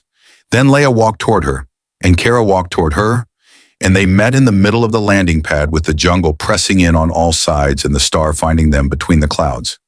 Kara, Leia said. General Organa, Kara said. Leia looked at her with those precise dark eyes for a moment. You saved a star system today, she said. You stopped a weapon that would have killed billions of people in the Hosnian system. The name of the system landed in Kara's mind with the weight of a real thing rather than an abstraction. Hosnian, a star system with a name, with people who had names, with a planet that had a name, who were alive tonight because of 40 minutes of improvised engineering and uncomfortable margins and a cellular absorption rate she'd spent the last several hours willing to climb faster. I arrived at a convenient time, she said. Leia's expression shifted. Not quite a smile, not the full version of one, but the movement of a face towards something warmer than it had been. You did considerably more than arrive, she said. Come, we need to talk, and I need to sit down, and there's a briefing room with both of those things available.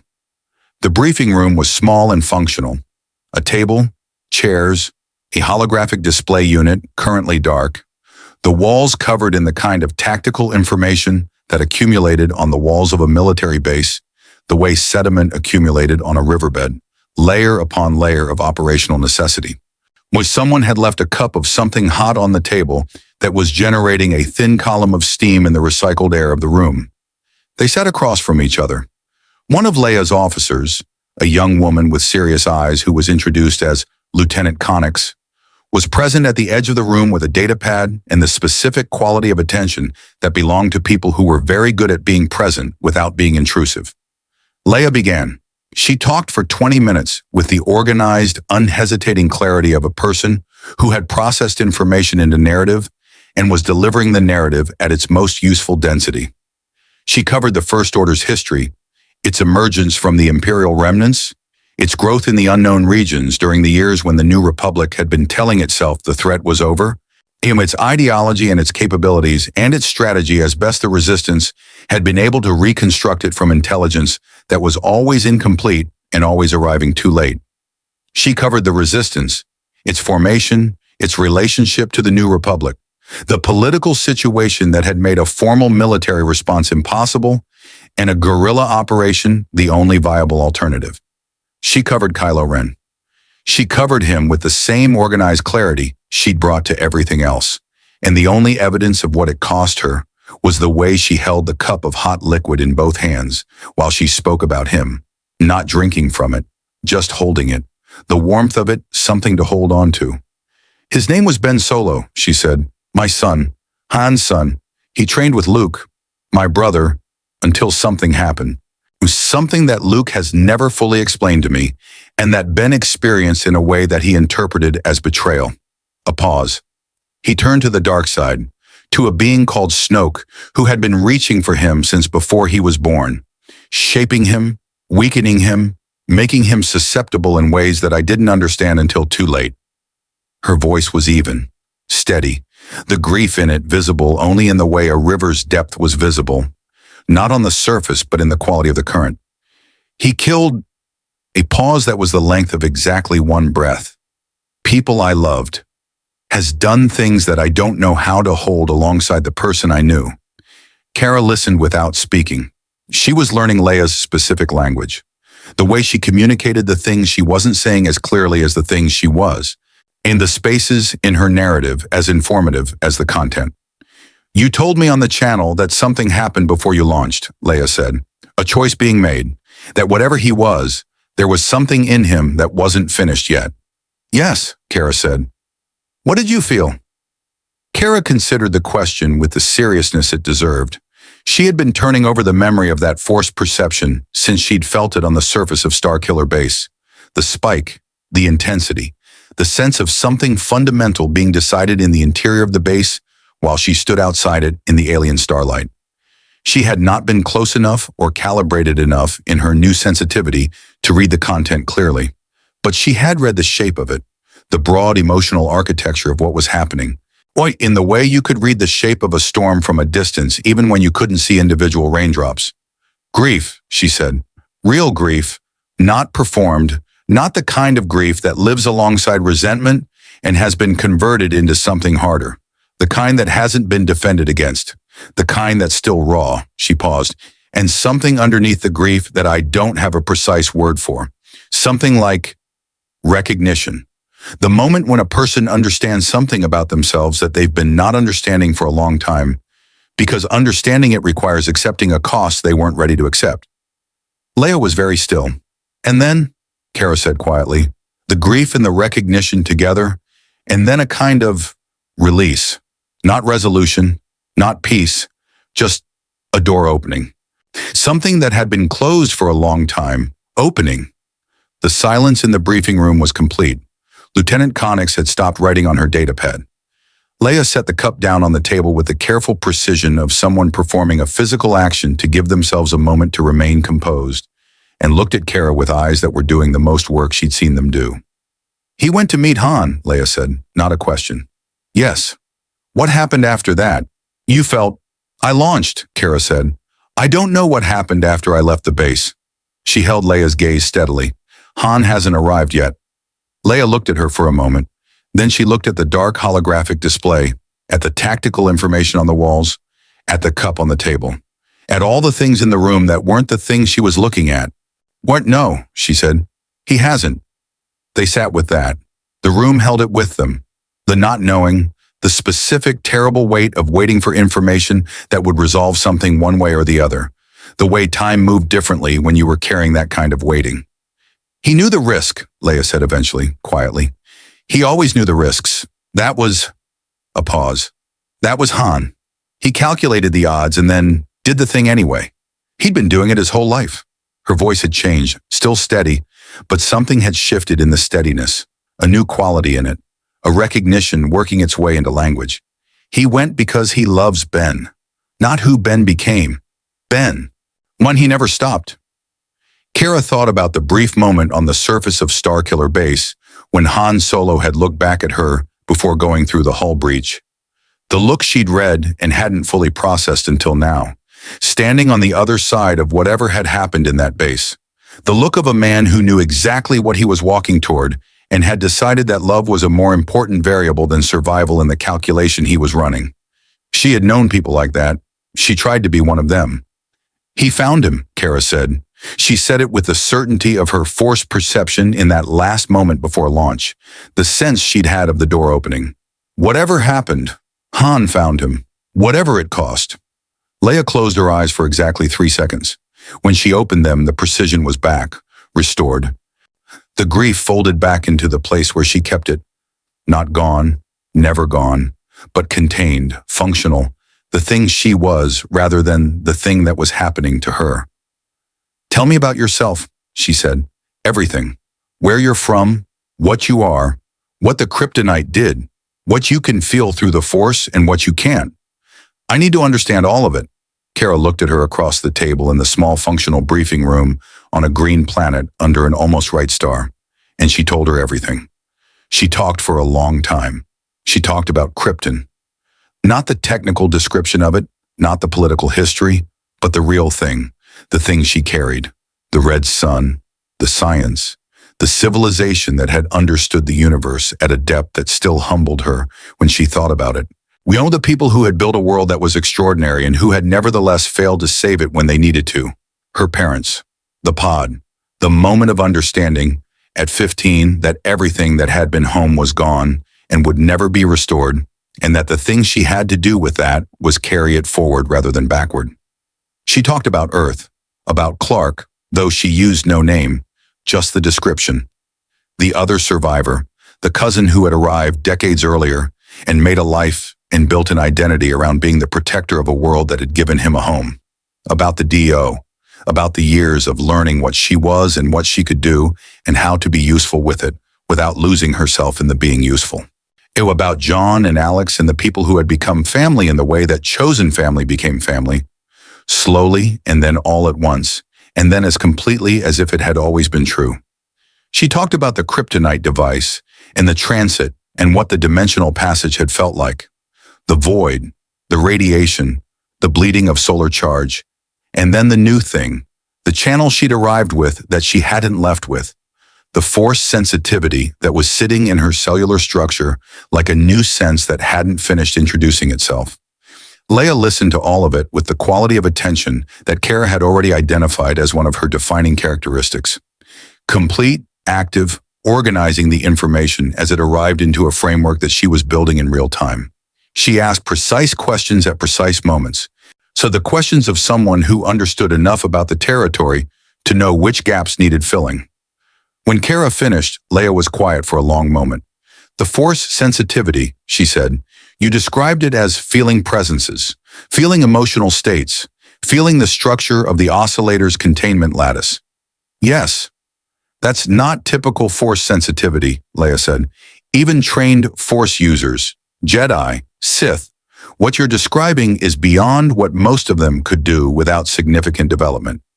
You felt the lattice structure of a sophisticated energy containment system on your first day in this galaxy, with no training and no framework. The kryptonite, Kara said. I think the transit changed something.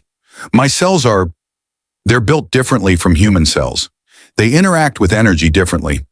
The kryptonite resonance during the transit may have opened a channel that my cellular structure was unusually capable of sustaining. Or, Leia said carefully, the force opened a channel that was already there. She paused. I've been force sensitive my whole life. Untrained, mostly. Luke has helped me understand some of what I carry. But I was never a Jedi in the formal sense. But I've learned to recognize the force's behavior in people. The way it moves through them, the way it chooses, if that's not too teleological a word, the connections it makes. She looked at Kara with those precisely assessing eyes. I felt you through the force when you destroyed the oscillator. From a different ship, in a different part of the system. I felt you as clearly as I feel people I've known for years. Kara held this. Jan, what does that mean? She asked. I don't know yet, Leia said honestly. But in my experience, the force doesn't make that kind of connection accidentally. It doesn't open that kind of channel without reason. A pause. There may be a reason you're here that neither of us understands yet. The room was quiet. Outside, the jungle pressed against the base, alive and indifferent to the conversation happening within it. I need to get home, Kara said. Not with urgency. She had been managing the urgency of that need since she'd arrived, containing it in the operational compartment of her mind where it could sit without interfering with the immediate work. But it was real and it needed to be named. There are people where I come from who, she paused, finding the word, who need me, who don't know where I am, who will be looking. I understand, Leia said, and we will do everything in our power to help you find a way back. She met Kara's eyes directly. But I need to be honest with you. Dimensional travel of the kind that brought you here, it's not something we have technology or knowledge for. Luke might. There are force traditions that address the space between dimensions, between realities. Ancient knowledge. A pause. Reaching Luke is currently complicated. I know, Kara said. I saw the situation in your tactical assessments. He's gone. He's gone, Leia agreed. Somewhere. I have a partial map.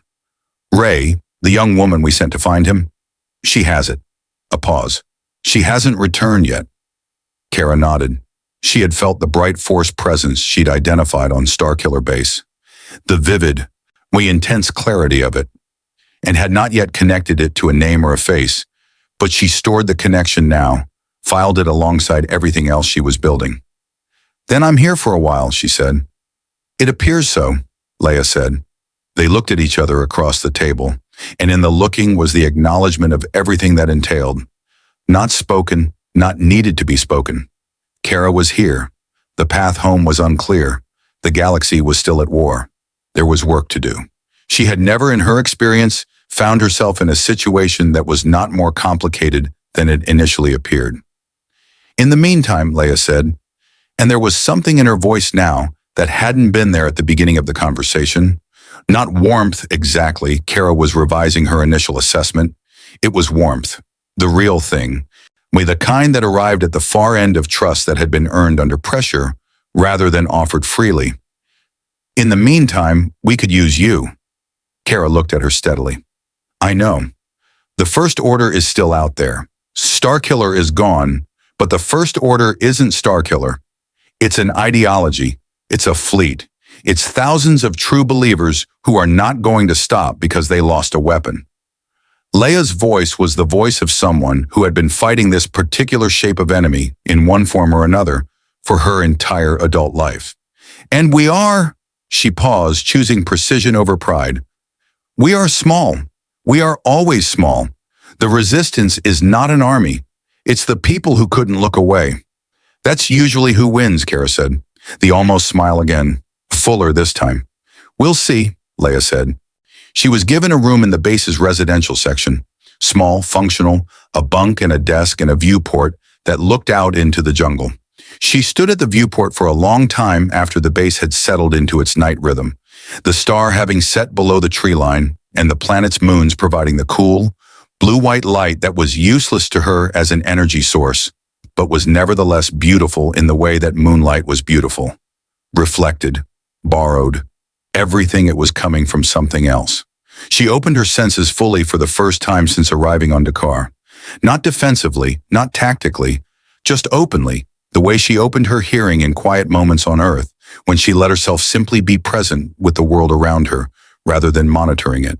Past the base around her, 243 individual bioelectric signatures, each one distinct, each one carrying its own specific frequency of aliveness. People sleeping, people keeping watch, people sitting with the day they'd had in the way that people needed to sit with days like this before they could put them down and rest. She felt the grief moving through the base like weather, the specific grief of a community that had lost people in the thing they just won, the particular weight of victory that came wrapped in cost. She felt Finn in the medical bay, his bioelectric signature strong and steady, the wound being properly attended to, the specific quality of exhausted relief that belonged to someone who had made it through and was only now allowing themselves to fully register that they had. Of course, she felt Poe Dameron in what she identified as a pilot's briefing room, awake still, carrying the aftermath of combat in his nervous system the way pilots did, the adrenaline working its slow way out while the mind kept running the mission on repeat, checking the decisions, examining the moments. She felt Chewie in the Falcon, which was still on the landing pad. She had come to understand that this was probably where Chewie chose to be, not because he lacked alternatives, but because the Falcon was where he was most himself, and she respected the wisdom of that. She felt Leia in a room she identified as the General's quarters, awake, sitting, the forced presence of her carrying in this quiet moment the full weight of what the day had contained, the grief and the love and the not knowing about Han. Kinda all of it present and real and held by someone who had been holding things this size and larger for most of her life and had somehow remained, through all of it, fundamentally unbroken. She found that extraordinary. She let her force sensitivity reach outward, past the base, into the jungle, and felt the planet itself in a way that stopped her breath briefly. Not the individual organisms, not the cataloged species, but the whole thing, the entirety of it, interconnected and pulsing with the slow, strong current of living things in relationship with each other. The force moving through it all like blood through a body, like current through a circuit, patient and enormous and utterly indifferent to the small, desperate things happening on its surface. She had always believed, and in the cosmology she'd built from everything she'd experienced and everyone she'd known, that life was the most important thing. Not in the abstract, in the specific.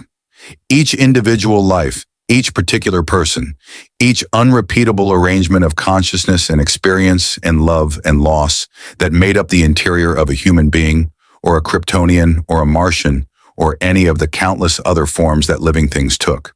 She believed this with the same certainty that she believed in the laws of physics, not because she'd been told to, not because it was comforting, but because it was the thing that her experience had consistently demonstrated to be true. The Force confirmed it, not in words, not in anything so direct as revelation, simply in the quality of what she felt when she opened herself to it, the value, the weight, the irreplaceable specificity of every living thing in the web of relationship that made up this galaxy's living fabric. The oscillator had been wrong, not because it was powerful, but because it would have removed from that fabric something that could never be replaced. That was the wrongness. That was the thing she'd felt from orbit when she'd looked at the blue-green planet. She stood at the viewport of her small functional room on Dakar under borrowed moonlight and let the Force tell her what it knew about the galaxy she'd fallen into. Then a new presence entered the edge of her awareness.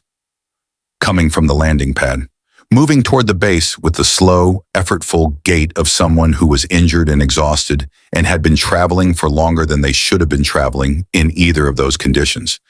She knew the Force weight before she consciously identified it. She left her room. She moved through the base's quiet corridors quickly, following the presence, and emerged onto the landing pad to find Han Solo walking toward the base entrance, with his left hand pressed to his side and his right hand hanging free and his face carrying an expression she had no word for in any language. Not grief exactly, not peace exactly, not loss exactly, but all three of those things and something else. Something that lived in the space where all three overlapped. Something she thought might be the face a person made when they had done the most important thing they'd ever done, and it had cost them the most they'd ever paid, and they were still here, still upright, still moving forward, because forward was the only direction that remained. She fell into step beside him without speaking. He walked for several steps before he acknowledged her presence. When he did, he didn't look at her, kept his eyes on the base entrance ahead. "She'll have felt it," he said. His voice was rough, not broken. Han Solo's voice apparently didn't break either. She was noting a pattern among the people she was meeting in this galaxy, but rough in the way of something that had been tested at its structural limits and was reporting the experience honestly. "She already knows," Kara said quietly. He nodded once, kept walking. "Did it?" She started and stopped, because she wasn't sure she had the right to ask the question, wasn't sure she knew enough about what had happened to ask it without diminishing it. "He was there," Han said. For a moment, he was there. A pause that held everything that couldn't be said about a moment like that. Then he wasn't. She walked beside him and didn't speak because there was nothing to say, and she knew it and he knew it, and the knowing was, in its own way, a form of company. Ahead of them, the base entrance opened, and Leia was standing in the light of it. Kara stopped walking. She watched Han Solo close the distance to the entrance, watched Leia step forward to meet him, watched the two of them come together in the light of the doorway, and she could feel through her Force sensitivity what was passing between them in that meeting. The grief and the love, and the loss and the recognition, the whole enormous weight of a shared life in a shared war, in a shared wound that was both of theirs and neither of theirs. Tarana, the thing that was too large for any single person to carry, but could be carried between two people if they were willing to carry it together. She turned away, looked up at the sky, the moons, the stars, the galaxy spread overhead in its ancient, indifferent beauty, the Force moving through it all like a current she could feel now as clearly as she felt the air on her face. She was 71% and climbing. She was in the wrong galaxy with no clear path home, surrounded by people she hadn't known 30 hours ago, who were becoming real to her in the way that people became real when you fought alongside them, and then sat with them in the aftermath and let the fight become something shared between you. She was carrying a sensitivity she hadn't arrived with and didn't fully understand. That connected her to a living energy field that had been here since before anything she knew existed and would be here after everything she knew was gone. She was, as she had always been, and apparently would always be regardless of which galaxy she happened to be standing in, exactly where the most important work was. That thought didn't give her comfort exactly. It never had. It gave her something more useful than comfort. It gave her direction, the thing she'd always had when everything else was uncertain, the fixed point she oriented from, in any universe, under any star. Forward, always forward. The days that followed were not what Kara had expected. She had anticipated urgency. The First Order was still out there, battered by the loss of Starkiller Base, disrupted by the destruction of their single most significant strategic asset, but not broken, not diminished in any fundamental way that would translate to safety for the people the resistance existed to protect. She had anticipated the immediate mobilization of whatever resources the resistance could bring to bear, the rapid assessment of next steps, the organized forward momentum of a military force that had just won something significant and needed to convert that win into strategic advantage before the window closed. What she found instead was grief. Not disorganized grief, not the kind that paralyzed and scattered, The resistance was too disciplined for that. Its people too experienced in the specific mathematics of loss that came with fighting a war at this scale for this long. They processed and they continued, in the way professionals did, the way people who had chosen this life knowing what it cost did. But the grief was real and it was present, and it moved through the base like weather, the way real grief always moved, finding the gaps in people's defenses at unexpected moments. During routine tasks, during meals, during the brief windows between duties when there was nothing to focus on, and the day they just lived through reasserted itself with the full weight it had been carrying all along. Han Solo had not come out of his room for 18 hours after his return to Dakar. Leia had gone in once, stayed for 2 hours, come out with her face arranged in its operational precision, and her eyes doing the quiet, enormous work she apparently did without ceasing. She had gone directly from Han's room to the command center and begun the process of understanding what the resistance had lost in the battle and what it had gained and what needed to happen next. And she had done all of this with the specific competence of someone who had learned, at great cost, that stopping was not a luxury that the situation permitted. Cara had watched this and felt for Leia a respect so complete it was almost indistinguishable from awe. She spent those first days learning. She had always been a fast learner, not in the passive sense of absorbing information quickly, though she did that too, but in the active sense, the sense of seeking out the understanding she needed rather than waiting for it to be delivered.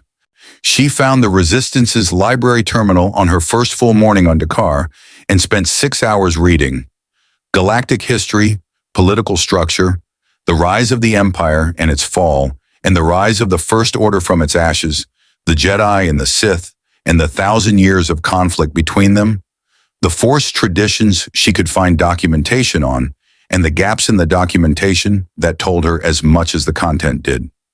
She read everything about the Force that the Resistance's records contained. It wasn't enough.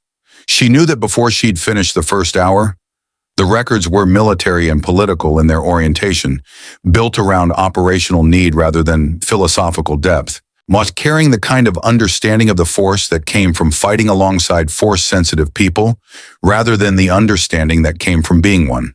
But it was a foundation.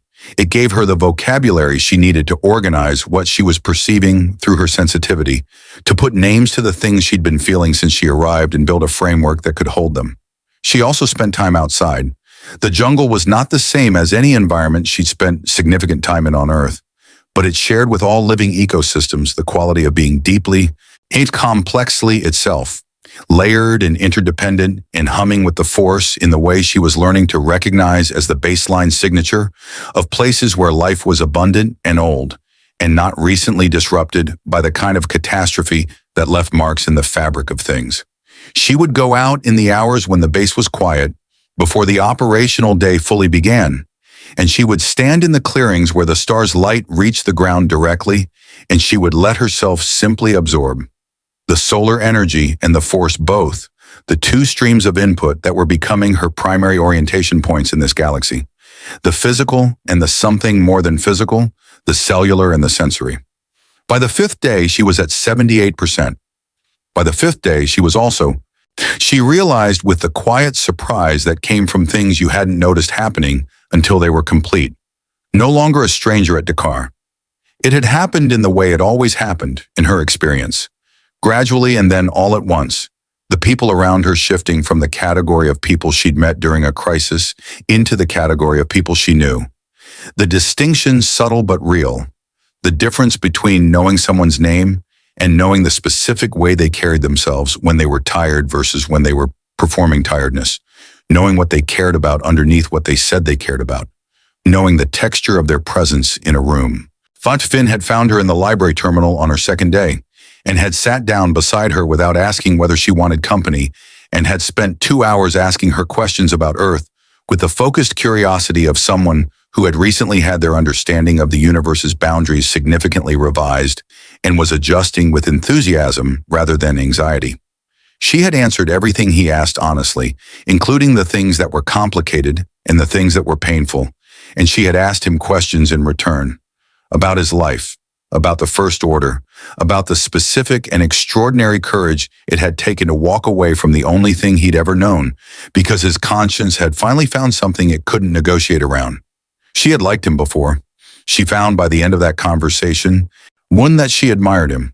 Poe Dameron had approached her on the third day in the way that Poe Dameron apparently approached everything, directly, with complete confidence that the approach was the right one, and that any reservations on the other person's part were simply obstacles to be charmed through rather than respected. He had introduced himself as if they hadn't already spoken through a comm channel during the most important 40 minutes of the previous few days, had given her the complete briefing on the Resistance's current situation, with the specific energy of someone who was simultaneously genuinely concerned about their circumstances and constitutionally incapable of finding those circumstances entirely without excitement, and had ended the briefing by telling her that she had the best unassisted atmospheric entry he'd ever tracked on a sensor board, and asking if she wanted to do some flying together. She had agreed because Poe Dameron was underneath the complete confidence and the charm and the particular brand of recklessness that she associated with pilots who had survived enough close calls to have made a certain peace with mortality, genuinely good at his work and genuinely committed to what he was doing it for. She could feel both of those things through the Force sensitivity, with the clarity of things that were simply true rather than things that were claimed. She had spent 4 hours flying with him the following morning, not in any ship, but in her own body, whilst moving through the system's outer atmosphere at speeds that had made the sensor board on his X-Wing register readings that he'd told her afterward he was going to have to report as equipment malfunction because nobody was going to believe the actual numbers. The flying had done something important for her that she hadn't fully understood she needed until she'd done it. At 78%, in the direct unfiltered exposure of the system's star at high altitude, flying for the first time since the Starkiller extraction, with nothing to extract and nothing to stop and nowhere she had to be, she had simply flown. And in the flying, in the specific freedom of her own velocity, under her own direction in the open space above a living world, something that had been held very tightly since the moment the universe had cracked in her hands and swallowed her, had released, just slightly, just enough. She was still in the wrong galaxy. She was still separated from everyone she loved by a gap she didn't know how to close. She was still carrying the distance between where she was and where she was supposed to be, with the specific weight of absence that was different from grief but lived in the same neighborhood. But she was also here, fully here, in a galaxy that was real and mattered, with people who were real and mattered, doing work that was real and mattered. She had always known how to be where she was. See, Leia called her to the command center on the morning of the 6th day. The command center was the most active space in the base, screens displaying the First Order's movements as best Resistance intelligence could track them, the disposition of their own limited forces, the political situation in what remained of the New Republic following Starkiller's firing. She had avoided spending time here in the first days, recognizing that she needed to be invited into the operational core rather than inserting herself, that the trust required to be included in strategic planning was different from the trust that combat alongside people generated and moved at a different pace. Leia was standing at the central display when Kara entered, a holographic representation of the galaxy rotating slowly above the table, a star systems highlighted in the color coding of a tactical assessment. She looked up when Kara came in, and there was something different in the way she looked at her, more direct, if that was possible, more settled, as if a decision had been made and the making of it had clarified something. "Sit down," Leia said. Kara sat. "I've been thinking about what you told me," Leia said, settling into the chair across from her with the careful precision of someone whose body was tired and whose mind was overriding the tiredness with characteristic thoroughness. "About the kryptonite transit, about the Force sensitivity, about the cellular interaction." She folded her hands on the table. "I've also been thinking about what you've shown in the last 6 days. How you move through this base, how you interact with the people here, how you use the sensitivity you have." A pause. "I want to tell you something that I want you to understand. I don't say lightly." Kara waited. "I believe the Force brought you here," Leia said. "Not metaphorically, not as a way of making meaning out of an accident. I believe the Force used the accident, used the kryptonite, used the resonance, used the specific vulnerability of a dimensional boundary at that particular moment to do something it needed done. She held Kara's gaze steadily. I've felt the Force work in ways I couldn't explain for my entire life. I've learned to recognize its interventions by what they produce rather than by what they look like. What you've produced in 6 days in this galaxy, the oscillator, the Hosnian system, the thing that happened between Han and Ben on that base, none of that was coincidence. Kara was quiet for a moment. She had been sitting with her own version of this thought since the second day. The thread Leia had introduced in their first meeting, the idea that there might be intention beneath the accident, that the Force might have reasons she hadn't been asked about and hadn't been given the chance to decline. I don't know if I believe in the Force as a purposeful agent, she said honestly. I've seen things that I'd describe that way, and things I'd describe as patterns that look like purpose from inside them, but aren't necessarily. I try to hold both possibilities. She paused. But I believe in taking seriously where I am and what I can do. Regardless of why I'm here. Leia looked at her with the expression that Kara was coming to think of as her most honest one. Not the operational precision, not the general's authority, but the one that lived underneath all of that, the one that had been formed by Alderaan and everything since. That's enough, Leia said. For now, that's enough. She stood and moved to the holographic display, gesturing it to life with the practiced motion of someone who had been doing this for years. The galaxy bloomed above the table in miniature. Thousands of star systems, the scale of it briefly taking Kara's breath even now, even after 6 days in this galaxy. The sheer abundance of it, the impossible crowded complexity of a galaxy's worth of life and civilization and history rendered in light above a table in a jungle base. We have intelligence on a first-order installation in the Outer Rim, Leia said. Weapons research facility. They've been developing a successor to the oscillator technology. Smaller scale, ship-mounted, deployable without a planet-sized installation. She highlighted a system near the galaxy's edge. If they complete it, they won't need a Starkiller Base.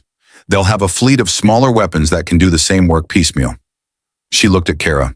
We don't have the Force to take it in a conventional assault. Our fighter strength after the Starkiller battle is limited. We have a small team, good pilots, and... A pause. We have you, if you're willing. Kara looked at the highlighted system, then at the galaxy spread above the table, all the inhabited worlds in it, on all the star systems and civilizations and individual lives that the Force moved through and that she could feel, dimly and imprecisely but genuinely, as a weight she was not separate from. Tell me everything about the installation, she said. They planned for 3 days. She had never planned a military operation in quite this way before.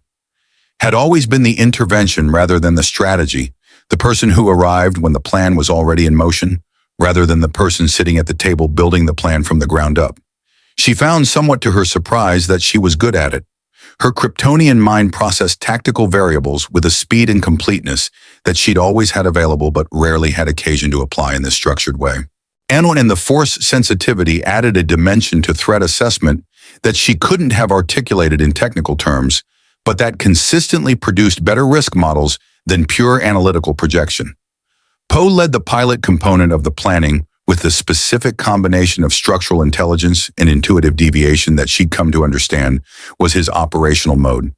He started with doctrine and then modified it continuously based on variables that he seemed to feel as much as calculate, the result being plans that looked improvised from the outside and were actually the product of sophisticated real-time synthesis. Finn contributed something different but equally valuable. The perspective of someone who had been inside the First Order's operational logic, who knew how their installations were staffed and drilled and defended, not from intelligence reports but from lived experience. He knew where the assumptions in the First Order's defensive doctrine were, the places where they relied on opponents behaving in ways that Kara, in particular, was not going to behave. She contributed speed and durability and the Force sensitivity she was learning to use more deliberately. Not as a passive awareness, but as an active tool, pushing her perception into the space ahead of a situation to read what was coming, rather than simply what was present. She was not trained in this.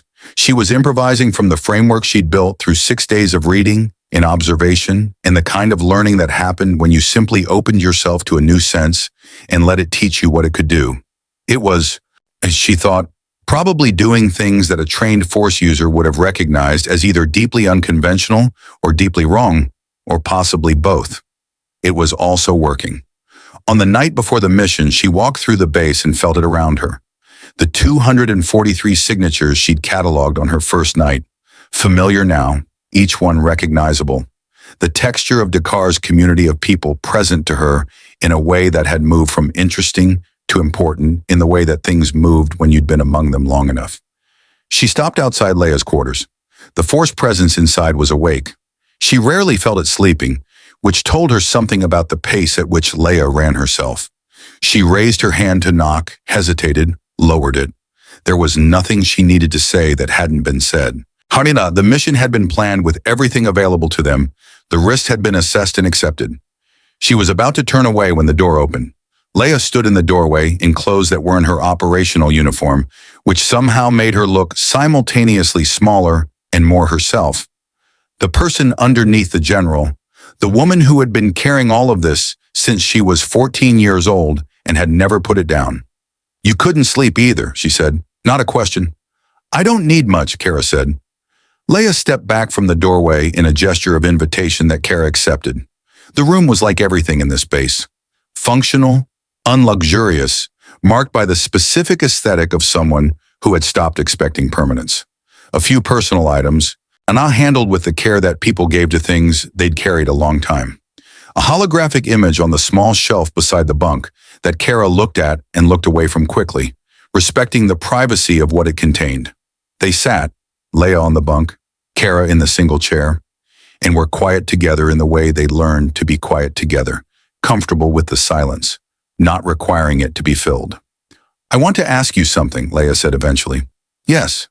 The Force sensitivity you have, when you use it, when you open it fully, what does it feel like? Not the information it gives you, the feeling of it.